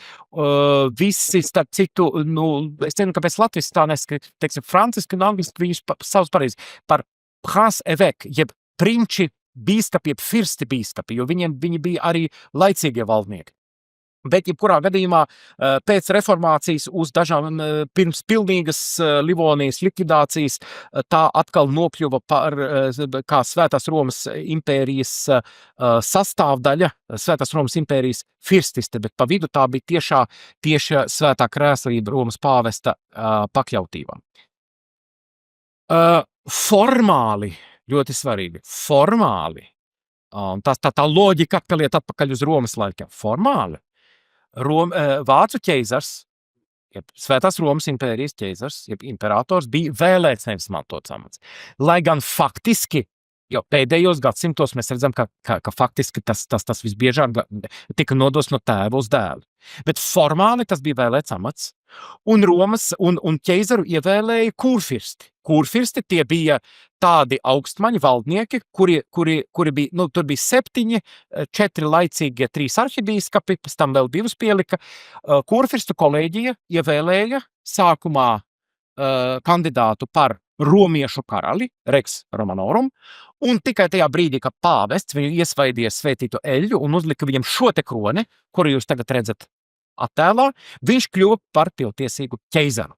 Un tad 1789. gadā šī visa kārtība brūk, šeit mēs tiek iznīcināta Francijas karaliste, tiek giljotinēts Francijas karalis Ludvigs 16.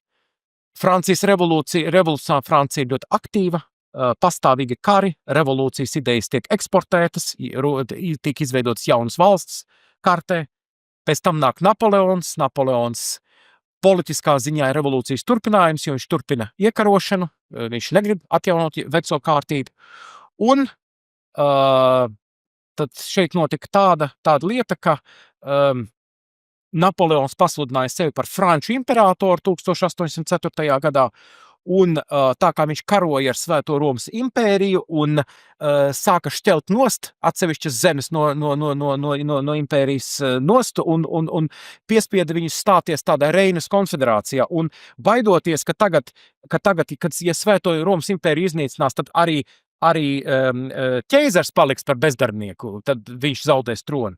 Tad tolaik esošais ķeizars Francis II no Habsburgu dinastijas pasludina sevi, viņš jau ir Romas impērijas ķeizars, bet viņš sevi pasludina arī par Dieva žēlastības dēļ Austrijas ķeizaru. Un 2 gadus vēlāk, kad jau situācija paliek pavisam neciešama, jo šajā brīdī Napoleons uzvar, Austerlicis uzvar ir pavisam nesen, un problēma ir tāda, ka tagad jau Napoleons sāk ārdīt jau visu to Romas impēriju ārā. Un Francis pasludina, ka, lūk, mēs redzam viņu attēlā, viņš pasludina Svēto Romas impēriju par likvidētu, un turpmāk viņš valda tikai kā Austrijas ķeizars. Viņš bija Romas impērijas ķeizars Francis II, tagad viņš ir Francis I austrietis. Ja, bet un kopš šī brīža šis nekādu kurfirstu vairs nav, šis amats ir mantots, nevis vēlēts. Uz šo te kroni viņš, kā mēs šodien teikt, nodod muzejā, un viņš vairāk nekāda kronēšana Romā arī nenotiek. Pēc Napoleona padzīšanas Vīnes kongresā, tad Vīnes kongress ir tāda diplomātisko sanāksmes sērija, kas lemj par Eiropas politisko uzbūvi pēc Napoleona sakāves.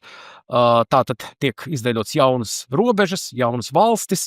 Francijā tiek restaurēta Burbona dinastija, un pēc kongresa jau nedaudz vēlāk, bet tajā pašā gadā tiek izveidota Svētā Savienība, kas sastāv no Austrijas, Prūsijas un Krievijas cīņai revolucionārām kustībām. Ideja tāda, ka atgriezt iepriekšējo pirms revolūcijas mieru, bet diemžēl tas nav iespējams. Ja, jo mēs redzam šeit, tas ir tāds simulakrs, jo situācija ir radikāli mainījusies, jaunas idejas plosa Eiropu kā sniegputenis, jau nav iespējams iet atpakaļ uz to situāciju, kas bija pirms Franču revolūcijas. Redzat, starp šim trim valstīm, kas veido šo Svēto Savienību, tikai Austrija katoliska, Krievija un Prūsija, protams, tādas nav. Nu, šeit un Svētā Romas impērija netiek atjaunot, paliek tikai Austrija. Un šī situācija, ko iedibina Vīnes kongress, to sauc par Eiropas koncertu, tāds concert d'Europe, European Concert, kas principā ar dažām izmaiņām ilgs līdz pat Pirmajam pasaules karam. Pirmais pasaules karams. 19. gadsimtā, kā mēs visi zinām, 19. gadsimts kulturāli, nevis vienkārši pēc skaitļiem, ilgs līdz Pirmajam pasaules karam, līdz 1914. gadam. Notiek industriālā un urbānā revolūcija, cilvēki no laukiem saplūst pilsētās, strādā milzīgos rūpnīcās, informācijas apmaiņa, prese, telegrāfs, gadsimta beigās telefons, un izplatās jaunās idejas. Republikānisms, kā republika labāk monarhija, demokrātija modernajā nozīmē, liberālisms dažādās nozīmēs, ateisms, ideja, ka dieva nav, sekulārisms, ka valstī ar baznīcu un reliģiju nav nekas darāms, antiklerikālisms, kā baznīca ir, tā sakot, ir jānogrūž malā, scientisms, ka visas idejas absolūti visu pasaulē var izskaidrot ar dabas zinātņu palīdzību, marksists un komunisms šķiru cīņa, tas mums nav jāskaidro, kas tas ir. Un te 19. gadsimtā īsi jāpiemina vairāki pāvesti, es te būšu ļoti īs, svētais tātad bija Pīs IX, kurš sasauca Pirmo Vatikāna koncilu, kurš formulēja pāvesta nemaldīgumu dogmātu, un viņa laikā arī pāvesta valsts izbeidzas, jo to anektē Itālijas karaliste. Pāvests pasludina sev par Vatikāna gūstekni un ieslēdzas vairs nepamet Vatikāna sienas. Viņš ir slavens citi starpā ar to, ka izdeva enciklika, jeb apkārt vēstuli Quanta Cura, kura pielikumā uzskaitītās dažādas tādus nosodāms maldus, un viens no tiem maldiem ir tāds, ka valstī ir pilnīga vara, valsts var, ka, teiksim, varas avots ir pati valsts, un valsts var darīt pilnīgi jebko bez neraugoties uz baznīcu un dievu un tā tālāk. Nākamais pāvests ir daudz svarīgāks šīs lekcijas kontekstā, Leons 13. Tas arī pāvests, var teikt, kurš izbruģēja ceļu uz encikliku Quas Primas, Pijam 11. Leons 13. valdīja ļoti ilgi, viņš bija viens no visilgāk valdījušajiem Romas pāvestiem, civilajā vārdā Gioacchino Pecci. Viņš bija tāds sociāli-politisks pāvests, viņš publicēja ļoti daudz, teiksim, nevis ļoti daudz, bet ļoti trāpīgu un svarīgu encikliku par dažādiem aktuāliem sabiedrības jautājumiem, kas attiecas tieši uz baznīcas lomu mūsdienu pasaulē, uz tiem izaicinājumiem, kas bija 19. gadsimtā. Teiksim, mēs redzam strādnieku sociālās tiesības, darbu un kapitāla attiecības, ļoti svarīgi, jo toreiz plosījās marksisms Eiropā. Sociālisms, tomisma filozofija, cilvēka brīvības definīcija un robežas, valsts un baznīcas attiecības un tā tālāk. Un attiecībā uz Leoni ir tīpaši jāpiemina 3 enciklikas. Immortale Dei ir enциklika, kura pamatojās uz Svētā Akvīnas Toma tātad Aristotela dabisko tiesību teorija, kurā viņš uzsver, ka valsts kā parādības, jeb fenomena pirmavots ir Dievs. Tas nozīmē, ka mēs nevaram teikt, ka vara kā tāda balstās uz kaut kādu sabiedrisko līgumu vai arī uz, teiksim, valsts pašas gribu, jo ja mēs pieņemam tā, ka ārpus valsts un ārpus tautas nav nekā, kas saturētu, teiksim, kas būtu varas fenomena pirmavos, tad tādā gadījumā pāvests, manuprāt, pareizi teica, ka sanāk, ka tad nekas nevar aizliegt, izlemt, piemēram, sarīkot kādu genocīdu vai, pieņemsim, izņemt bērnus no ģimenēm un tā tālāk, jo teiksim, ja tautas griba, ja tautas absolūtais vairākums nolem, ka, piemēram, viena tautas daļa ir jāizgenocidē, kas tur var būt pret, jā. Bet ir ļoti svarīgi, ko uzsver Leons 13. Leons 13. ir šīs atziņas pāvests. Dažādas valstu iekārtas ir pieļaujamas un leģitīmas. Franči tradicionālajie katoļi bieži pēdiņās grēko, ar to es zinu, jo es dzīvoju un strādāju Francijā pastāvīgi. Ka ir tāda ideja, ka, ja tu esi katolis, ja tu esi kristietis, tev ir jābūt monarhistam, obligāti. Nekā tam līdzīga. Dažādas valstu politiskās iekārtas ir pieļaujams un leģitīmas, jo ir dažādas tradīcijas, dažādām tautām ir savi raksturi, tāpat kā cilvēkiem ir raksturi, tautām ir raksturi. Latviešiem nekad izņemot kuršu ķoniņus, ķēniņi un karaļi nav bijuši, mums tas nav saprotams, tāpat somiem, jā. Bet piemēram, angļu un franču vēsturē ķēniņu valstī, karalistei ir ļoti liela loma, pat viņu mentalitāte joprojām. Baznīca nenosaka, kāda ir jābūt konkrētai valsts iekārtai. Un vēl, kad es saku, ka varas pirmavots ir Dievs, tas nenozīmē, ka jebkurš, kuram vara konkrētajā brīdī ir, ka viņš darbojas obligāti kā tāds pēc Dieva mandāta, un ka līdz ar to, ka Dievs ir lēmis, piemēram, ka mūsu prezidentam ir jābūt, pieņemsim, Edgaram Rinkēvičam vai kādam citam. Nē, nav runa par konkrētiem varas turētājiem. Runa ir par varu kā fenomenu. Un šīs enciklikas turpinājumā viņš izdeva 2 enciklikas, kuras, manuprāt, ir jāpiemina. Au milieu de sollicitude, kas franciski nozīmē starp rūpēm, jeb rūpju starpā, jeb norūpējušamies esot, jā. Tā ir viena no tām retajām enciklikām, kuras oriģināls ir franču valodā, nevis latīņu, tāpēc, ka tā bija enciklika, kas bija speciāli adresēta francūžiem, un viņi bija tāpēc arī domāti, lai nevajadzētu kavēties ar tulkošanu, lai viņi tieši nonāktu pie frančiem. Un tur viņš saka tā, ka, jo Francijā bija 70. gadā, 1817. gadā, gāzts imperators Napoleons III, kas bija Napoleona pirmā tāds vājš atspulgs, un otrā impērija beidza pastāvēt, un tika iedibināta Trešā republika, kas pastāvēja līdz pat Otrajam pasaules karam. Trešā republika, jāsaka, tur bija ļoti daudz brīvmūrnieku valdībā, viņi bija diezgan antiklerikāli noskaņoti, ne pašā sākumā, bet nedaudz vēlāk. Un monarhisti, kuri vēlējies atjaunot Francijā karaļvalsti, viņi atkal savā starpā nevarēja vienoties, bija orleānisti pret leģitīmistiem, vieniem bija vienu uzskatīja par leģitīmu vienu pretendentu, citi otru, un tad tur bija Francijas politiskā dzīve ļoti īsi un vienkārši sakot, bija ļoti interesanta toreiz, jo monarhisti toreiz kāvās savā starpā un ļāva antimonarhistiem un antiklerikāļiem nostiprināties. Pāvests saka tā. Tas, ka Francijā tagad ir republika, tas nav pretēji katoļu ticībai. Baznīca atzīst principā jebkādu politiskās konfigurācijas veidu, un tas nenozīmē, ka jums tagad ir jāmēģina obligāti atjaunot monarhiju. Ja jūs gribat, jūs, protams, ar leģitīmiem mērķiem, līdzekļiem varat to darīt, bet tā vara, kas tur jums ir, tā tur ir Parīzē, un jums ir lojāli ar to jāsadarbojas un jākļūst par normāliem pilsoņiem. Tad šis fenomens saucās franciski ralliement, jeb pievienošanās republikai.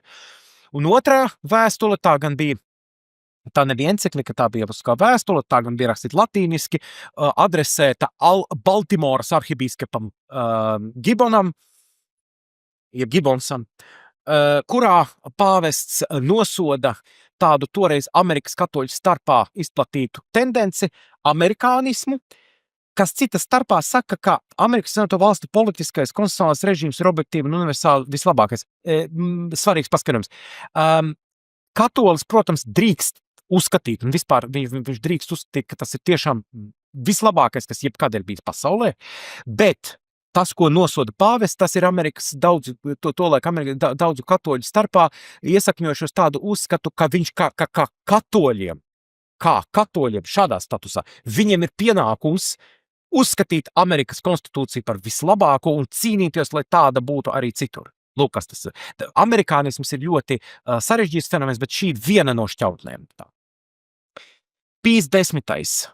Tas ir svētais Pīs 10. Viņš ir mans mīļākais pāvests, jo viņa ģimekne karājas manā darba kabinetā pie sienas daudzus gadus jau.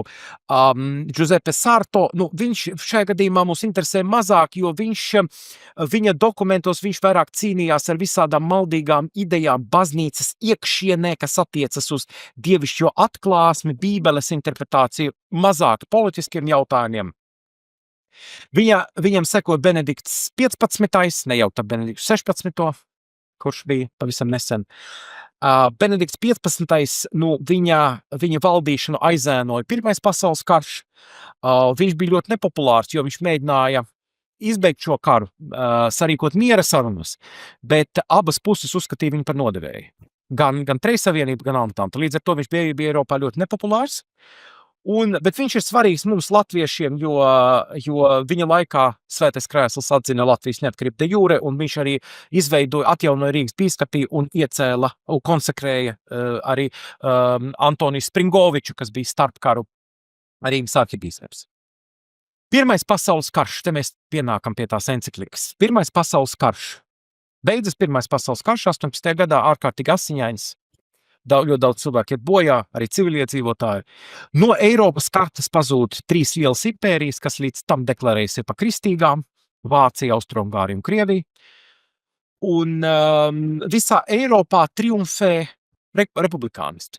Jo, kad piemērojot Amerikas Savienoto Valstu prezidenta Woodrow Wilsonu, tā sauktās 14 punktus, Eiropā tika patiešām iedibināt un piemērot tautu pašnoteikšanās princips.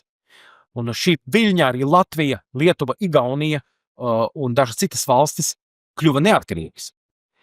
Un mēs redzam, ka visā Eiropā triumfē republikānisms, jo Pirmā pasaules kara, kad sākās Pirmā pasaules kara, Eiropā absolūtais vairākums valstu bija monarhijas. Tur bija tikai 4 republikas, kā mēs redzam, Francija, Portugāla, Šveica, tas ir konfederācija, un mazītiņa republika Itālijas, anklāvas Itālijas teritorijas San Marino. Bet kad karš beidzas, pēc Pirmā pasaules kara beigām, ir 12 republikas un 17 monarhijas. Tātad, tagad šodien republika ir vairāk, bet tas jau ir tiešām ļoti svarīga izmaiņa. Tātad notiek Parīzes miera konference, kuras rezultātā tiek parakstīts Versaļas līgums, un šī līguma iedibinātā sistēma, ja Versaļas sistēma pastāv līdz 2. pasaules karam, tiek izveidota Tautu savienība. Eiropā ir tāda eiforija, ka, lūk, šis ir pēdējais karš no visiem, vairāk karu nebūs. Svētais Krēsls, pāvests, Benedikts un Pīs 11. Viņi tam nepiekrīt, kā mēs to redzēsim. Un jāsaka, ka šeit ir neliels personīgs aizvainojums, jo pāvests no šīm Versaļas procesa ir praktiski izslēgts Itālijas iebildumu dēļ. Jo Itālija, lai gan sākotnēji bija tā sakot, Vācijas tā sabiedrotā, Itālija Pirmā pasaules kara iznākumā Itālija bija uzvarētāju starpā, un Itālija vienkārši iebilda, lai tā kā Itālija bija konflikts ar Svēto Krēslu, lai pāvesta pārstāvi tajās sarunās tiktu iesaistīti. Un lūk, Pīs 11. Achille Ratti, viņš ir pirmais pāvests, kurš apmeklēja Latviju, toreiz gan vēl ne pāvestas, Jānis Pāvils II bija pirmais, kurš apmeklēja 93. gadā jau kā pāvests, bet personīgi viņš bija pirmais, kad viņš vēl bija apostoliskais vizitātors, viņa laikā tika noslēgts konkordāts ar Latviju, un viņš arī nokārto attiecības ar Itāliju, Itālijas karalisti, noslēdz Laterāna līgumus, izlīgst mieru, tā sakot, un Romas centrā tiek izveidota Vatikāna pilsētvalsts, kur arī teritoriāli pāvestam ir suverenitāte. Intelektuālā ziņā Pīs 12. ir Leona 13. mantinieks. Viņš ir daudzas svarīgas enciklikas izdevis, jūs redzat šeit. Un tas tā pirmā, jo parasti tradicionāli bijis tā, ka pāvests, ka viņš stājas amatā, tad viņš kaut kādu encikliku, tādu inaugurālu encikliku izdod. Tā pirmā bija tieši Versaļas konferences un Tautu Savienības dibināšanas izskaņā, tā bija Ubi Arcano, kur viņš runāja par mieru pasaulē un Kristus mieru. Un šeit jāsaka tā, kā vienkārši tāds interesants fakts, ka mēs zinām, ka pāvesti, kad pāvestu ievēl par pāvestu, tad viņš sev izvēlas kaut kādu pontifikālu vārdu, kas nav viņa civilais vārds. Pirmos 5 gadsimtus tā nebija, jo bija tā, ka, ja teiksim, pāvestu sauca Zahārija vai pāvestu sauca, piemēram, Miltiāds, tad viņš tā arī valdīja kā pāvests Miltiāds. Bet 533. gadā par pāvestu ievēlēja, par Romas bīskapu pāvestu ievēlēja tādu priesteri Merkūriju, kurš uzskatīja, ka, viņš līdz šim bija priesteris, labi, bet Merkūrijs, tas ir pagānu dieva vārds. Nav glīti, ka baznīcas galvam ir tāds, viņš pieņem vārdu Jānis. Un kopš tā brīža visi pāvesti sev pieņem kādu vārdu, un pastāv tāds nerakstīts, tas nav likums, tas vienkārši tāda parāda, nav pieņemts. Vismaz pēdējo 300 gadu laikā, es neesmu pētījis tālāk, ka parasti pāvesti savu priekšgājēju vārdu nepieņem, kā mēs varam paskatīties, ja mēs varam sarakst. Bet ir viens izņēmums. Ja ir krīze, tad pāvests pieņem, pēdējo 300 gadu laikā ir bijis 3 gadījumi, kad pāvests pieņem savu priekšgājēju vārdu, lai parādītu, ka viņš turpinās viņa politiku. Tas bija Franču revolūcijas laikā. Pēc Pīs 6. nāves, Pīs 6. nomira Franču gūstā, Franču revolūcijas karaspēks ar Napoleonu, toreiz vēl ģenerāli. Viņu sagūstīja, aizved uz Franciju, viņš nomira, un viņa sekotājs Pīs 7. lai parādītu, neko jūs nepanāksiet. Lūk, atkal es esmu Pīs, es esmu šeit. 39. gadā, kad pāri pasaulē bija otrā pasaules kara biedz jau, vēl karš nebija sācies, nomira Pīs 11. un viņam sekoja Eugenio Pacelli, kur ievēlēja Pīs 12. lai parādītu, ka viņš būs sekotais. Un 78. gadā, kad nomira Jānis Pāvils I, Albino Luciani, kurš bija novaldījis tikai 33 dienas, nākamais pāvests Karol Vojtyla, tātad pēc civilā vārdā Krakovas arhibīskaps Karol Vojtyla, pieņēma Jāņa Pāvila II vārdu. Tagad mēs īsumā, šī bija tā garākā daļa, paskatīsimies, kāds ir teoloģiskais pamatojums. Enciklika Quas Primas pieder pie pāvesta ordinārā maģistērija, tā ir viņa tātad pastāvi, tā ir tā mācīšanas vara, kuru īsteno pāvests. Neko būtībā jaunu šī enciklika nepasaka. Tā saka tādu, tās idejas tāds. Esošais miers, esošajā politiskajā iekārtā ir un paliks nestabils un iluzors, kamēr tautas, valstis, ģimenes un cilvēki neatzīst mūsu kungu Jēzus Kristu ķēnišķo varu. Šeit jūs varat redzēt minēti paragrāfi. Un faktiski viņš atkārto to, ko viņš jau vispārēji bija teicis savā inaugurālajā enciklikā Ubi Arcano pirms 3 gadiem. Otrā ideja, ka Kristus ir ķēniņš ne tikai metaforiski kā dievs, bet arī kā cilvēks. Mēs redzējām Nīkajas koncila lēmumu, tad Nīkajas koncila ticības apliecība, pareizāk sakot, īsts dievs un īsts cilvēks. Un, lai cilvēku un sabiedrības objektu, ir jāpapildina liturģiskais kalendārs ar Kristus ķēniņa svētkiem. Pirmā ideja ir tas, ka viņš kritizē to eiforisko attieksmi, ka tagad mēs esam dibinājuši Tautu Savienību, tagad būs, jo cilvēki pat viņi sauca to Pirmo pasaules karu angliski the war to end all wars, vai franciski la der de der, la dernière de dernière, pēdējie no pēdējiem, nekad vairs. 22 gadu vai 21 gadu vēlāk uzplainīja vēl šausmīgāks karš, otrais pasaules karš. Un viņš saka, ka jā, ka mēs meklējam to dziļāko cēloni tam nelaimēm, un mēs pāvests nāsam pie secinājuma, ka šī ļaunuma izplatība pasauli izriet no tā, ka cilvēki izslēguši Kristu un viņa likumu no savas personīgās un ģimenes dzīves, un kamēr tautas un individi attieksies atzīt un sludināt viņa suverēno varu, tikmēr nebūs drošas cerības un izcošu mieru starp tautām. Svarīgi pāvests nekur nesaka, ka būtu jāatjauno monarhija, ka ir vajadzīgs tāds ķēniņš, kas staigā, teiksim, ar kroni, jā, nekādā ir ķēniņa, Kristus ķēniņa valsts nekādā ziņā nenozīmē noliegumu tam, ka var būt gan monarhija, gan republika, gan demokrātija un tā tālāk. Ideja ir tāda, ka vienkārši ir jāatzīst, kā Kristus ir pāri tam. Otrā pamatideja ir jau teoloģiskāka, tā pirmā vairāk tāda politiskākā, tā ir ideja, ka Kristus ir ķēniņš. Un lūk, ne tikai metaforiski viņš ir devies par ķēniņu, saka pāvests, jo viņš tāds ir, pievērsiet šim uzmanību, viņš tāds ir izcilās un augstākās pilnības dēļ, kura pārsniedz visas radības. Viņa prāta asumu un zināšanu apjoma dēļ, taisnība un paklausība tēvam, mīlestības dēļ, un tāpēc ķēniņa vārds un vara ir jāpiešķir Kristum arī kā cilvēkam, burtiskā nozīmē. Kāpēc? Tātad šeit pāvests atsauci neizdara, bet man šķiet, ka es zinu, no kurienes ir šis avots, tāpēc, ka es esmu Svētā Akvīnas Toma piekritējs un lasītājs, un es jums parādīšu, no kurienes nāk. Tas ir ļoti svarīgi. Viņš ir tāds izcilās un augstākās pilnības dēļ.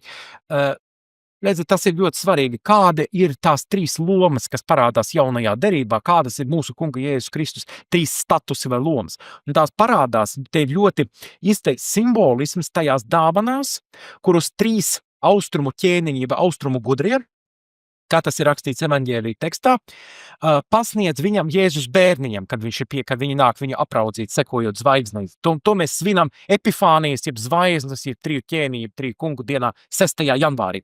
3 dāvanas, kuras viņam pasniedz, tas nav vienkārši, tur ir ļoti dziļš simbolisms. Viņi pasniedz viņam, atcerieties ko? Zeltu, vīraku un mirras. Ko tas simbolizē? Zelts simbolizē varu. No zelta ķēniņiem taisa kroņus. Tā ir vara, viņš ir ķēniņš. Vīraks, kas ir vīraks? Vīraks gan tuvajos austrumos, gan Eiropā ir vienmēr simbolizēs pielūgs. Jo vīraks, kad vīraku kūpina, tas ceļas augšā kā lūkšana. Ceļas augšā, vīraks redzam ceļas augšā. Svarīga piebilde vēsturiski. Pirmie kristieši, tā kā bija Romas impērijā kristiešu vajāšanas, viņam nebija nekādu problēmu imperatora priekšā paklanīties, vai imperatora statujas priekšā paklanīties, ir tīpaši, ja viņi bija imperatora dienestā, tā kā, piemēram, mans svētais aizbildnis, svētais Juris, kurš bija virsnieks romiešu karaspēkā. Jo paklanīšanās pie mums simboliski nozīmē, jūs varat klanīties tirām, ja tāda ir tradīcija. Angļu tiesībās, augstajā tiesā, piemēram, apelācijas tiesā jūs ienākt, jums nav vienkārši jāpieceļas, kā tas ir pie mums. Tiesanāk, lūdzu piecelties, ja? Bet vajag paklanīties tiesešiem. Ja? Tas ir, un arī augstākajā tiesā, kā agrāk bija Lordu palātas tiesu komiteja. Bet arī paklanīt tā nav problēma. Bet vīraku dedzināt, tas ir kaut kas cits. Jo vīraks pienākas Dievam. Vīraks kāp debesīs, vīraks ir pielūgsmes simbols. Un tāpēc arī svētie mocekļi atteicās nomest šo simbolisko vīraka graudiņu uz karstām oglēm, piemēram, imperatora statujas priekšā, tā saka, parādot, ka imperators ir dievs, vai arī imperatora dzimtas dievu vai dieva priekšā. Kāpēc? Tāpēc, ka simboliski vīraks tā ir pielūgsme. Tad nav vienkārši goda parādīšana. Godu var parādīt, un arī citreiz vajag parādīt arī pagāniskam, teiksim, ja jūs dzīvojat, teiksim, Marokā, kur karalis ir musulmans, bet tas ir jau pavisam kaut kas cits. Viņš ir dievs un vienlaikus tā, kā viņš sevi upurē tēvam, viņš arī priesteris, bet pirmām kārtām, protams, dievs. Un mirres, kas ir mirres? Mirres ir eļļa, kas ir sajaukti, iesmaržināta ar sveķiem, smaržīgiem sveķiem, citiem, ne tādam kā vīraks, un mirres bija tas, ar ko iezieda mirušos pirms likšanas kapā. Tātad viņš ir pestītājs, kurš par mums miris un augšām cēlies. Tātad zelts, vīraks, mirres, attiecīgi ķēniņš, dievs un pestītājs. Un lūk, kāpēc es pieminēju Svēto Akvīnas Tomu. Tāpēc, ka Svētais Akvīnas Toms, kurš ir augstākā filozofiskā un teoloģiskā autoritāte katoļu baznīcā, dominikāņu mūks un priesteris, viņš bija aristotelietis, tātad viņš pamatojās uz Aristotela politisko filozofiju. Viņš pats savā teoloģijas summā, piemēram, kad viņš saka, viņš lieto vārdu filozofs. Mēs šodien rakstītu ar lielo burtu, tolaik vēl to nelietotu, tas lielos burtu. Ja mēs sakam vienkārši filozofu, ja Akvīns Toms saka, filozofs saka to un to, tad filozofs tas ir domāts Aristotels. Viņš bija dabisko tiesību idejas piekritējs, par to jūs varat palasīt portālā Telos. Tur es pats esmu arī nopublicējis pirms kādiem 4 gadiem tādu īsu ieskatu aristoteliski tomiskajā filozofijā 2021. gada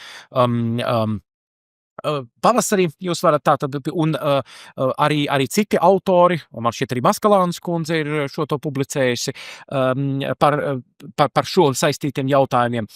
Tātad varu jums tikai rekomendēt šo avotu, un politiskajā filozofijā vispār Akvīns Toms bija, viņš tā nedaudz attīstīja to Aristotela idejas tā uz priekšu, viņš bija jaukta režīma piekritējs. Viņš uzskatīja, ka neviens režīms, protams, šeit uz zemes nav perfekts ir tikai Dievs un tikai Dieva valstība, bet šeit uz zemes tas labākais režīms būtu tāds, kurā apvienojas gan monarhijas, vienvaldības, gan aristokrātijas, tātad labāko valdīšanas, un republikas. Viņš nelieto vārdu demokrātijas, viņš teica republikas elementu savienojums. Tas ir tas, starp citu, ko mēs redzam, starp citu, tieši dominikāņu, tas vēl bija pirms Svētā Akvīna Toma, dominikāņu ietekmē tas bija tas, ko Anglijā, ja, tā bija pirmā valsts, kurā dominikāņu šīs te aristoteliskās idejas iedzīvināja slavenais grāfs Simons de Montforts, kurš bija viens no lielās brīvību hartijas autoriem. Un Anglija bija viena no faktiski pirmā valsts, kurā Eiropā šī ideja tika iedzīvināta, jo redzat, kas ir monarhija karalis, aristokrātija lorda palāta, demokrātija, jeb republika, kopienu palāta. Lūk. Bet šeit es pašā sākumā pieminēju. Svētais Akvīns Toms sarakstīja tādu nelielu salīdzinošu traktātu De Regno par valdīšanu, kas bija veltīts Kipras latīņu karalim, nepabeigts, jo faktiski Kipras latīņu karalis pagūda nomirt līdz tam brīdim, tā kā atcīmot netika nekad nosūtīts, kurā viņš tieši apraksta monarhijas lomu. Viņš nesaka, ka man nebija taisnība. Jā, viņš nesaka, ka tas jauktais režīms nav labs, bet viņš tieši uzsver to monarhijas lomu. Un tā pamatideja ir tā, kurā tā ir pamatideja, kas ir koncentrēts tā traktāta savilkums. Tad, ja jūs lasāt to, tad jums paliek tas secinājums beig. Kā cilvēku sabiedrībā ir dabiski jābūt varai, varu kāds nes, kāds iemieso, un varai dabiski būtu jāpienāks, tad jāizteno tam cilvēkam, kurš savu personīgo īpašību dēļ vislabāk spēj valdīt kopīgā labuma sasniegšanu. Tātad vistaisnīgāk ir tas, kurš ir spējīgs vislabāk, tam arī tai varai vajadzētu būt. Un tas nozīmē, ka kā cilvēkam ķēniņa tituls mūsu kungam Jēzum Kristum pienākas dabiski, un a priori tas nozīmē vēl pirms viņš kādu tiek piešķirts un atzīts. Vēlreiz, ko saka Pāvils?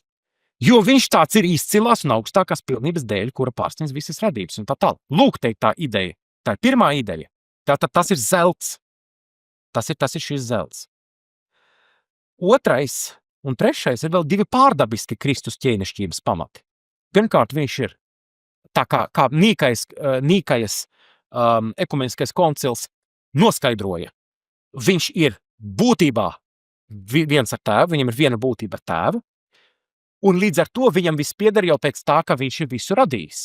Un tātad arī sabiedrībā, jo sabiedrība arī kā fenomens, tās pirmavots ir Dievs, tātad kā Dievam radītājam, viņam caur viņu tēvs, tātad principā visa radīšanas aktā jau piedalās visas trīs hipostāzes, ja visas trīs svētās trīsvienības personas, bet mēs ļoti labi redzam to, mēs redzam, ka tātad Dieva gars lidinājās virs ūdeņiem, tas ir svētais gars, un Dievs, tēvs, teica dēls. Mēs redzam jau pirmajos radīšanas grāmatas, svētā trīsvienība jau ir pirmajos 2 pantiņos. Un treškārt, tātad Dievs radītājs, un tas ir vīraks, jā, simboliski, un mirres. Iegūtās ķēnišķības tiesības, tāpēc, ka viņš mūs ir apguvis un atpircis mūs ar savu krusta nāvi.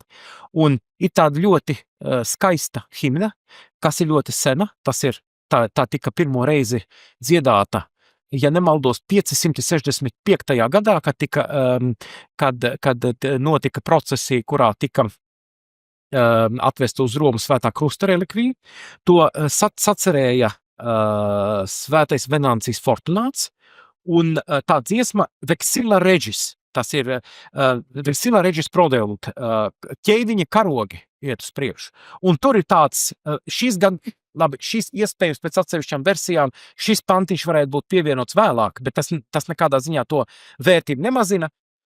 impleta sunt que concinit David fidele carmine, dicendo nationibus regnavit a ligno Deus. Tas ir, tas tika piepildīts, kad Dāvids dziedāja savu uzticīgo dziesmu, sakot visām tautām, Dievs valdīja no krusta koka. Krusts, tas ir viņa ķēniņa tronis. Ļoti īsi iziesim cauri enciklikai Quas Primas. Jo tas viss, ko es jau līdz šim teicu, es domāju, ka ir devis jums ideju, kas tur īsti ir. Tātad viņš jau pamato, kāds tātad Kristus ķēnišķība, viņš pāvests min daudzus vietas, kur svētajos rakstos parādās, ka Dievs ir ķēniņš, ka Mesija, gaidāmais Mesija ir ķēniņš, Dāvida dēls, ieskaitot arī paši Jēzus vārdus, kad viņš teica Pilātam, jā, es esmu ķēniņš. Starp citu, lūk jūsu ķēniņš, kurš ir šīs lekcijas apakšvirsraksts, epigrāfs. Tie ir no Jāņa evaņģēlija, tie ir Poncija Pilāta vārdi. Man vajadzēja sākumā to pateikt, ka Poncijas Pilāts Jēzu stādīja priekšā pūlim, jaunu satracinātajam, un lielajā piekdienā viņš teica, lūk jūsu ķēniņš. Un jūs atceraties, ko atbildēja viņam reliģisko vadoņu satracinātais jūdu ķēniņš. Mums nav cita ķēniņa kā tikai ķeizars. Tas ir mūsdienu pasaules devīze. Mūsdienu sekulārisma un arī visu daudzu problēmu, kura mums šodien ir pamats. Tātad tālāk viņš raksta pāvests, ka Kristus ķēniņa tituls jau tiek tradicionāli lietots kopš neatnemanējumiem laikiem arī baznīcas dievkalpojumos, arī austrumos. Viņš atkārto hipostātiskās vienības ideju, tad viņš pasaka, ka Kristus ķēnišķība no modernā viedokļa augoties ietver sevī visas trīs varas, likumdošanas, izpildvaru, tiesas varu. Kristus valstība ir garīga, jo Jēzus pats teica, mana valstība nav no šīs pasaules, taču tas, ka viņš tā kā mums dod brīvību un pats tā kā pašatstatās, nenozīmē, ka mēs drīkstam viņu neatzīst par ķēniņu. Kristus valstība attiecas uz visu cilvēci bez izņēmuma, ne tikai uz, teiksim, katoliskajiem ķēniņiem, ķeizariem, grāfiem un tā tālāk, un uz ģimenēm un valstīm, tāpat kā uz individuāliem cilvēkiem. Atcerēsimies, ka sabiedrība, filozofiskā nozīmē vārdam sabiedrība ir ļoti plaša nozīme, un vienkāršākā un bāzes sabiedrība ir ģimene. Ģimene arī sabiedrība. Jo mums televīzijā mums citreiz saka, sabiedrībā valda noskaņojums un tā tālāk. Sabiedrībā valda uzskat, šeit ir domāta visas valsts sabiedrība. Bet sabiedrības ir arī uzņēmumi, sabiedrības ir dažādas citas cilvēku kopas. Sabiedrība ir nācija un valsts un ģimene ir sabiedrība.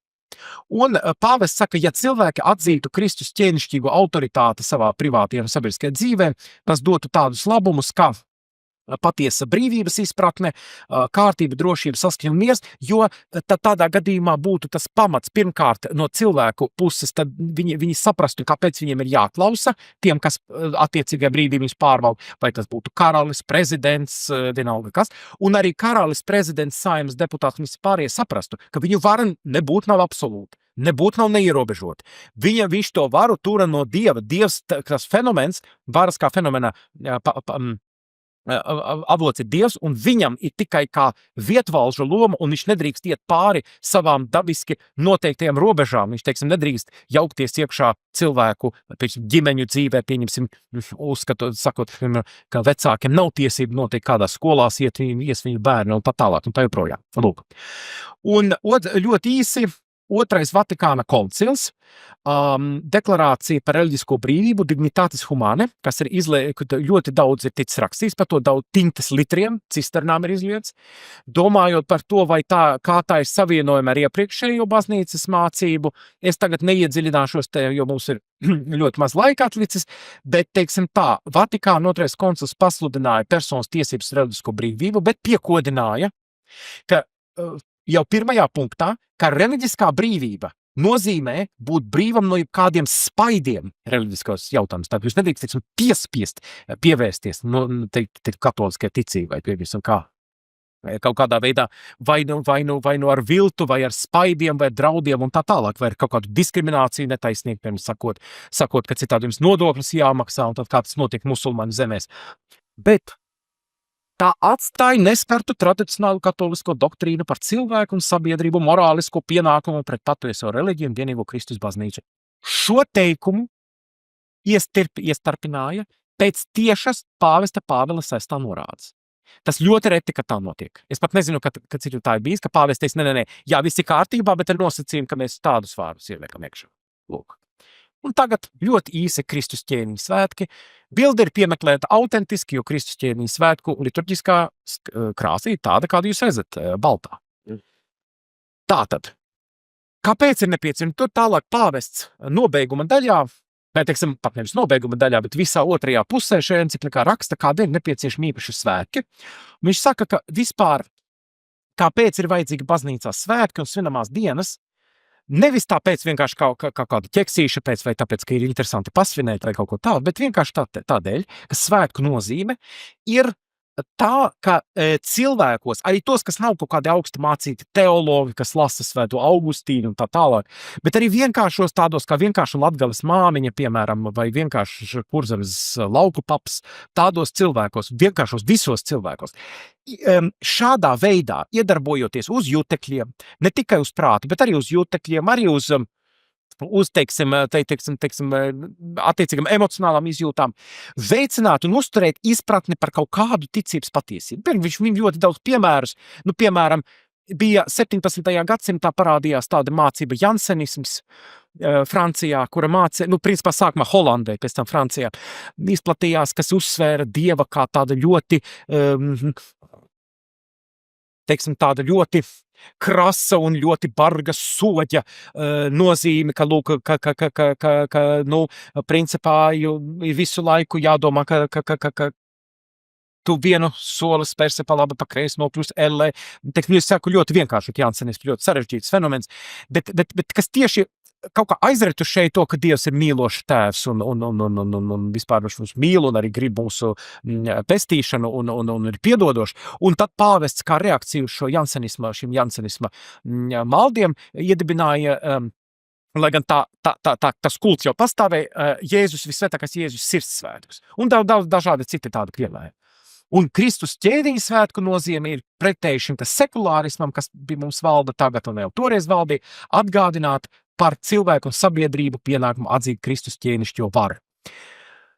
Datumu viņš arī turpat izvēlēja sākumā, tātad tas bija oktobra mēneša pēdējā svētdiena, un Romas rīta tradicionālajā formā joprojām tas tiek svinēts pēdējā svētdienā, oktobrī, kas ir svētdien pēc visu svēto dienas. Lūk, un jāsaka tā, ļoti īsi, lieta tā, ka tā ir normāla prakse baznīcas 2000 gadu ilgā vēsturē. Atcerēsimies to, ka pašā sākumā, katakombu laikos, kristiešiem bija faktiski divi svētki. Bija katra svētdiena, kas ir joprojām austrumu baznīcā sauc mazās lieldienas, katra svētdiena ir mazās lieldienas, katra nedēļa ir svētā gada atspulgs, teikt. Jā, katra piekdiena, kā lielā piekdiena. Un bija lieldienas, kuras sākumā datums bija sasaistīts ar jūdu pashu, bet pēc tam tātad, sākot ar Nīkais koncilu, tad tika cita metoda universāli noteikti.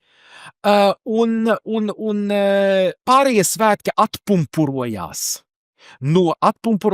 gan uz priekšu, gan uz atpakaļ, lai izprastu un svinētu un atzīmētu mūsu kunga dzīves kaut kādus noteiktus momentus, kaut kādas svarīgas ticības patiesības. Piemēram, viens no tīs atpumpurošanās vēl joprojām lieciniekiem ir interesanti. Armēņu apustuliskā baznīca svin Ziemassvētkus, viņiem nav atsevišķu Ziemassvētku, viņi svin Ziemassvētkus kopā ar Epifāniju, jeb kunga parādīšanos 6. janvārī. Tas ir armēņu Ziemassvētki, bet viņi svin kopā. Tāpēc, ka Ziemassvētki atpumpurojās vēlāk, sākumā svinēja to visu kopā. Un arī, piemēram, Vasarsvētki arī sākumā nebija. Bija lieldienas, kas ietvēra sevi arī Vasarsvētku apceri. Un lūk, mēs redzam, ka baznīcas praksa ir bijusi tāda. Mēs jau lieldienu ciklā, tas nozīmē ciklā, tātad, kad ir lielais gavēnis, lieldienas laiks pēc lieldienām līdz Vasarsvētkiem, jau atzīmējam šos notikumus. Bet baznīca ir dažādos laikos uzskatījusi, ka ir arī tā saucamajā parastajā liturģiskajā laikā, kas ir tas laiks, kad mēs vairs tik ļoti vēsturiski nesekojam Kristus gaitām, bet mēs tā pārlaicīgi apceram dažādas ticības patiesības, kas iet no Vasarsvētkiem līdz adventam. Tātad tas parastais liturģiskais laiks, kad ir zaļā liturģiskā krāsa un tā tālāk. Un lūk, baznīcai bija tāda prakse otrais to pašu notikumu atzīmēt, it kā iznesot ārpus iekavām, un otrais nozīmēt svētkus parastajā liturģiskajā laikā, ārpus ciklu, jā, ārpus lieldienu cikli. Piemēram, jūs redzat šajā tabulā, piemēram, mēs jau Kristus apskaidrošanas Tabora kalnā. Mēs jau, teiksim, Pētera Jākabu un Jāņa klātbūtnē. Mēs jau to atzīmējam attiecīgiem lasījumiem Lielā gavēņa 2. svētdienā, bet ir vēl arī speciāli 6. augusts, kas ir kunga apskaidrošanas svētki. Tos visai baznīcai, kā universāls noteikts pāvests Kaliks III pēc tam, kad Ungārijas karalis bija kaujā pie Belgradas, sakāvis osmaņu turku karaspēku. Un lūk, Kristus ķēniņa varu mēs jau svinam īstenībā, mēs to jau svinam pupolsvētdienā, kad viņš ienāk Jeruzālemē un cilvēki kliedz Osannu Dāvida dēlam. Viņš kā ķēniņš ieiet savā valstībā. Bet pāvests Pīs 11. ir nolēmis, ka vēl ir vajag speciāli to izcelt un nozīmēt vēl īpašus svētkus. Kāpēc oktobra pēdējā svētdiena? Šeit ir tāds simbolisms. Pirmām kārtām, tāpēc, ka Pīs 11. gribēja likt uzsvaru nevis uz eshatoloģisko aspektu, tātad, kas notiks. Protams, ka viņš būs ķēniņš, kad viņš nāks tiesāt godībā dzīvos un mirušos pēc laika beigām. Bet uz Kristus ķēniņa varu un autoritāti šeit un tagad. Un šeit tas sanāk tā, ka tā kā novembris jau ir domāts, ka tās ir dvēseles parazīze un šķīstītavā mūsu laika dimensijā. Decembris, kas ir adventa mēnesis, tas ir orientēts it kā simboliski uz Kristus otro atnākšanu. Un tad sanāk tā, ka tā svētdiena pirms visu svēto dienas šī pasaule, tā ir karojošā baznīca šajā pasaulē, tad ir visu svēto diena svin dvēseles paradīzē, kas ir triumfējošā baznīca, un tad ir 2. novembris, tā ir trešā baznīcas daļa, tāds ir šķīstītavā esošās dvēseles, mirušo piemiņas diena, tā ir jau ciešana baznīca, tātad iznāk 3 baznīcas daļa, tā kā viena pēc otras, tur tā loģika. Un, protams, arī varētu teikt, labi, to viņš nesaka, bet es pieļauju, ka visdrīzāk tas varētu būt arī domāts kontrastam ar protestantu reformācijas dienu, tāpēc, ka encyklika Quas Primas tika publicēta decembrī 25. gadā, tātad togad jau tos svētkus nesvinēja, jo jau oktobris bija pagājis. Pirmo reizi tos svētkus svinēja 26. gadā, un tad tieši tas sakrita reformācijas dienu 31. oktobrī, un arī, manuprāt, arī tāpēc, ka tas ir tuvu Mulvija tilta kaujas datumam, kurā uzvarēja Konstantīns, tas bija 28. oktobris, kas arī varēja būt svētdiena, vai ne? Es neesmu skatīties. Ļoti īsi nobeigumam. Lūk, tā izskatās svētās mises, lūkšanas, kolektes, sekrēta. Tās ir lūkšanas, kuras tieši atspoguļo, es esmu ātri iztulkojis no latīņu valodas, ļoti tās atspoguļo visu to, ko es esmu īsumā aprakstījis. Ir arī īpaša prefācija, man diemžēl nav bijis laika to iztulkot, bet prefācija man šķiet, ka vai tik tā nav pat garākā prefācija no visām, tā tiešām ir tāda kā sakoncentrēta enciklikas Quas Primas, var teikt, izklāst, un arī pēckomunijas lūkšana, kurā arī starp citu daudziem var mūsdienu demokrātiskā pasaulē nepatikt, jo tā ir ļoti kareivīgs raksturs. Pēckomunijas lūkšanai teiks, ka mēs pagodināti ar iespēju cīnīties zem Kristus ķēniņa karogiem, kā karavīri. Tas, kas mēs šajā pasaulē esam. Nobeigumā teikšu tā, pēc otrā Vatikāna koncila 1970. gadā, kad stājās spēkā jaunais Romas kalendārs, kad tika publicēts gadu pirms tam, pāvests Pāvils VI, Giovanni Battista Montini, veica šo reformu. Tas ir jau pēc otrā Vatikāna koncila beigām. Otrais Vatikāna koncils neko tādu neparedzēja, tas ir tieši pāvesta kalendāra reforma. Viņš pavēlēja tātad, ko Kristus ķēniņa svētki tiek pārvietoti uz pēdējo svētdienu liturģiskajā gadā, nevis oktobra, pēdējo svētdienu, kas ir parastā liturģiskā gada pēdējā svētdiena, un svētku nosaukums novainīts uz latviešu un citās dzīvās valodās tulkots Kristus visuma ķēniņa svētki. Un šeit varētu teikt tā, šeit reformas būtība ir divējādi. Pirmkārt, tas tika, protams, publicēts latīniski. universorum regis, ja, universorum, rex universorum. Bet to var saprast divējādi. Universorum kā universāls tādā nozīmē, kas attiecas uz visiem, mums, visiem cilvēkiem, un arī to var saprast kā visuma ķēniņš, proti galaktiku, melno caurumu, tātad visu to atveriet skaistās bildītes, kuras mums ir nosūtījis uz Zemi orbitālais teleskops Hubble, un jūs redzēsiet, jā, protams, ka viņš ir ķēniņš, jo viņš ir radītājs. Protams, ka viņš ir ķēniņš tam visam, bet encyklika Quas Primas negrib par to. Bet te redzat, ir divdomība, jo to var iztalkot gan tā, gan tā. Un otrais ir tas, ka faktiski tas ir tas, kas ir arī atzīts baznīcas jauno laiku autoru darbos. Datuma pārcelšana uzsver šo eshatoloģisko dimensiju, tātad mazināt to uzsvaru uz to, ka viņš ir ķēniņš šeit un tagad, bet to, ka viņš valdīs tad, kad notiks otrā atnākšana un godībā un pastarā tiesa. Un šeit es domāju, ka Pāvila VI domu ļoti ietekmēja viņa draugs, katoļu filozofs Žaks Maritēns, kurš bija neotomists, un viņa ideja bija tāda, divos vārdos, viņš bija integrālā humānisma filozofijas tēvs un arī modernās kristīgās demokrātijas tēvs, un viņa ideja bija tāda, Maritēna, vienā vai divos teikumos, ka patiešām baznīca joprojām māca, ka Kristum ir šī ķēniņiste, un baznīcai ir teikšana arī civilajās lietās, taču cilvēce ir nobriedusi pietiekami, mēs jau esam lieli puisīši un meitenītes, mēs varam lemt paši, un līdz ar to baznīcai to nevajadzētu darīt, un līdz ar to baznīcai vajadzētu veicināt valsts un baznīcas šķirtību, tā sakot, pakāpties malā un ļaut cilvēkiem nest progresa un labestības un taisnības lāpu pašiem, jo mēs jau esam pietiekaši nobrieduši, izglītoti, mums ir radio, televīzija un tā tālāk. Jāsaka tā, šī reforma nepieder, tāpat kā jebkāda kalendāra reforma, nepieder ne pie ticības depozīta, nedz arī pie ordinārā maģistērija, tas ir disciplinārs, nevis maģisteriāls akts, un līdz ar to tas ir pāvesta prudenciāls akts, tātad akts, kuru pieņem pāvests savas administrācijas varas īstenošanas ietvaros, un līdz ar to tas ir kritizējams. Tas nav kaut kas tāds, par ko nedrīkstētu apšaubīt un kritizēt.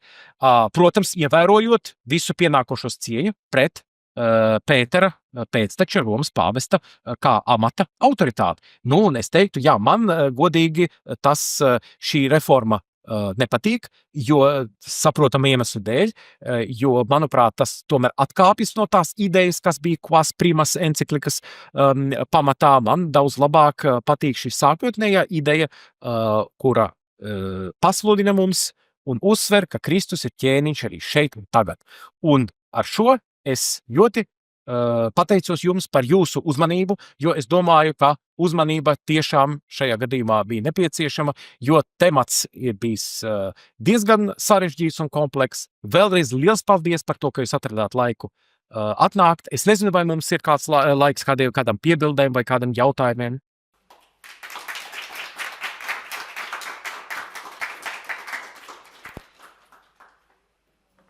Ja pats jautājumu, tad var, bet tā īpaši daudz laikam nebūs, jo bibliotekas telpas vajag apbrīvot. Nu, ja tā nav, tad vēlreiz liels paldies organizētājiem.